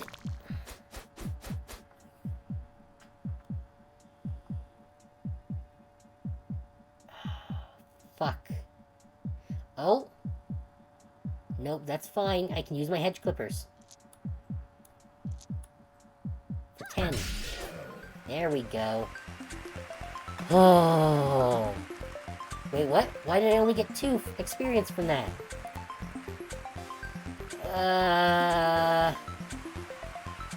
That's not good.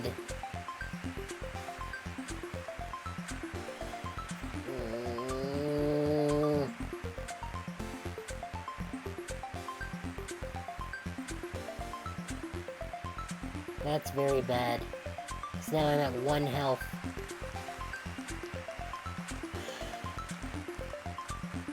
I want to keep the combination lock. We'll do the hedge clippers.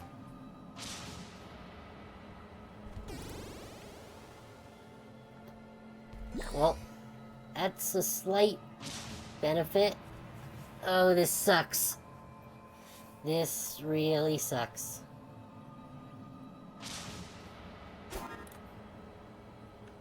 Yeah, this is real bad.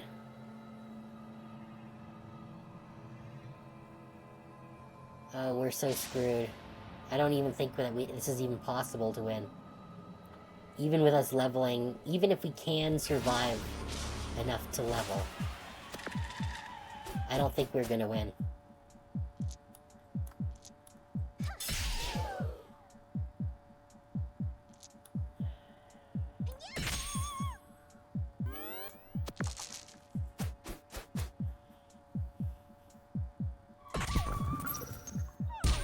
Yeah, no, that's it.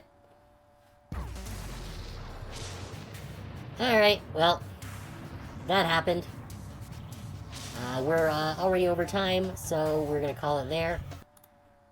We're gonna quit out. Hope y'all had a good time in the stream today. Hope you enjoyed Monster Road Trip and that ill-fated quest into the Halloween dungeon. Yeah, tomorrow we are going to be, let's see, tomorrow's Wednesday. Tomorrow we're going to be playing Inscription. So things have gotten real weird in that. So look forward to some crazy robot shenanigans there. Meanwhile, I hope everyone enjoyed the stream, and I hope that you all have a good night. And hopefully I will see you guys tomorrow. Good night.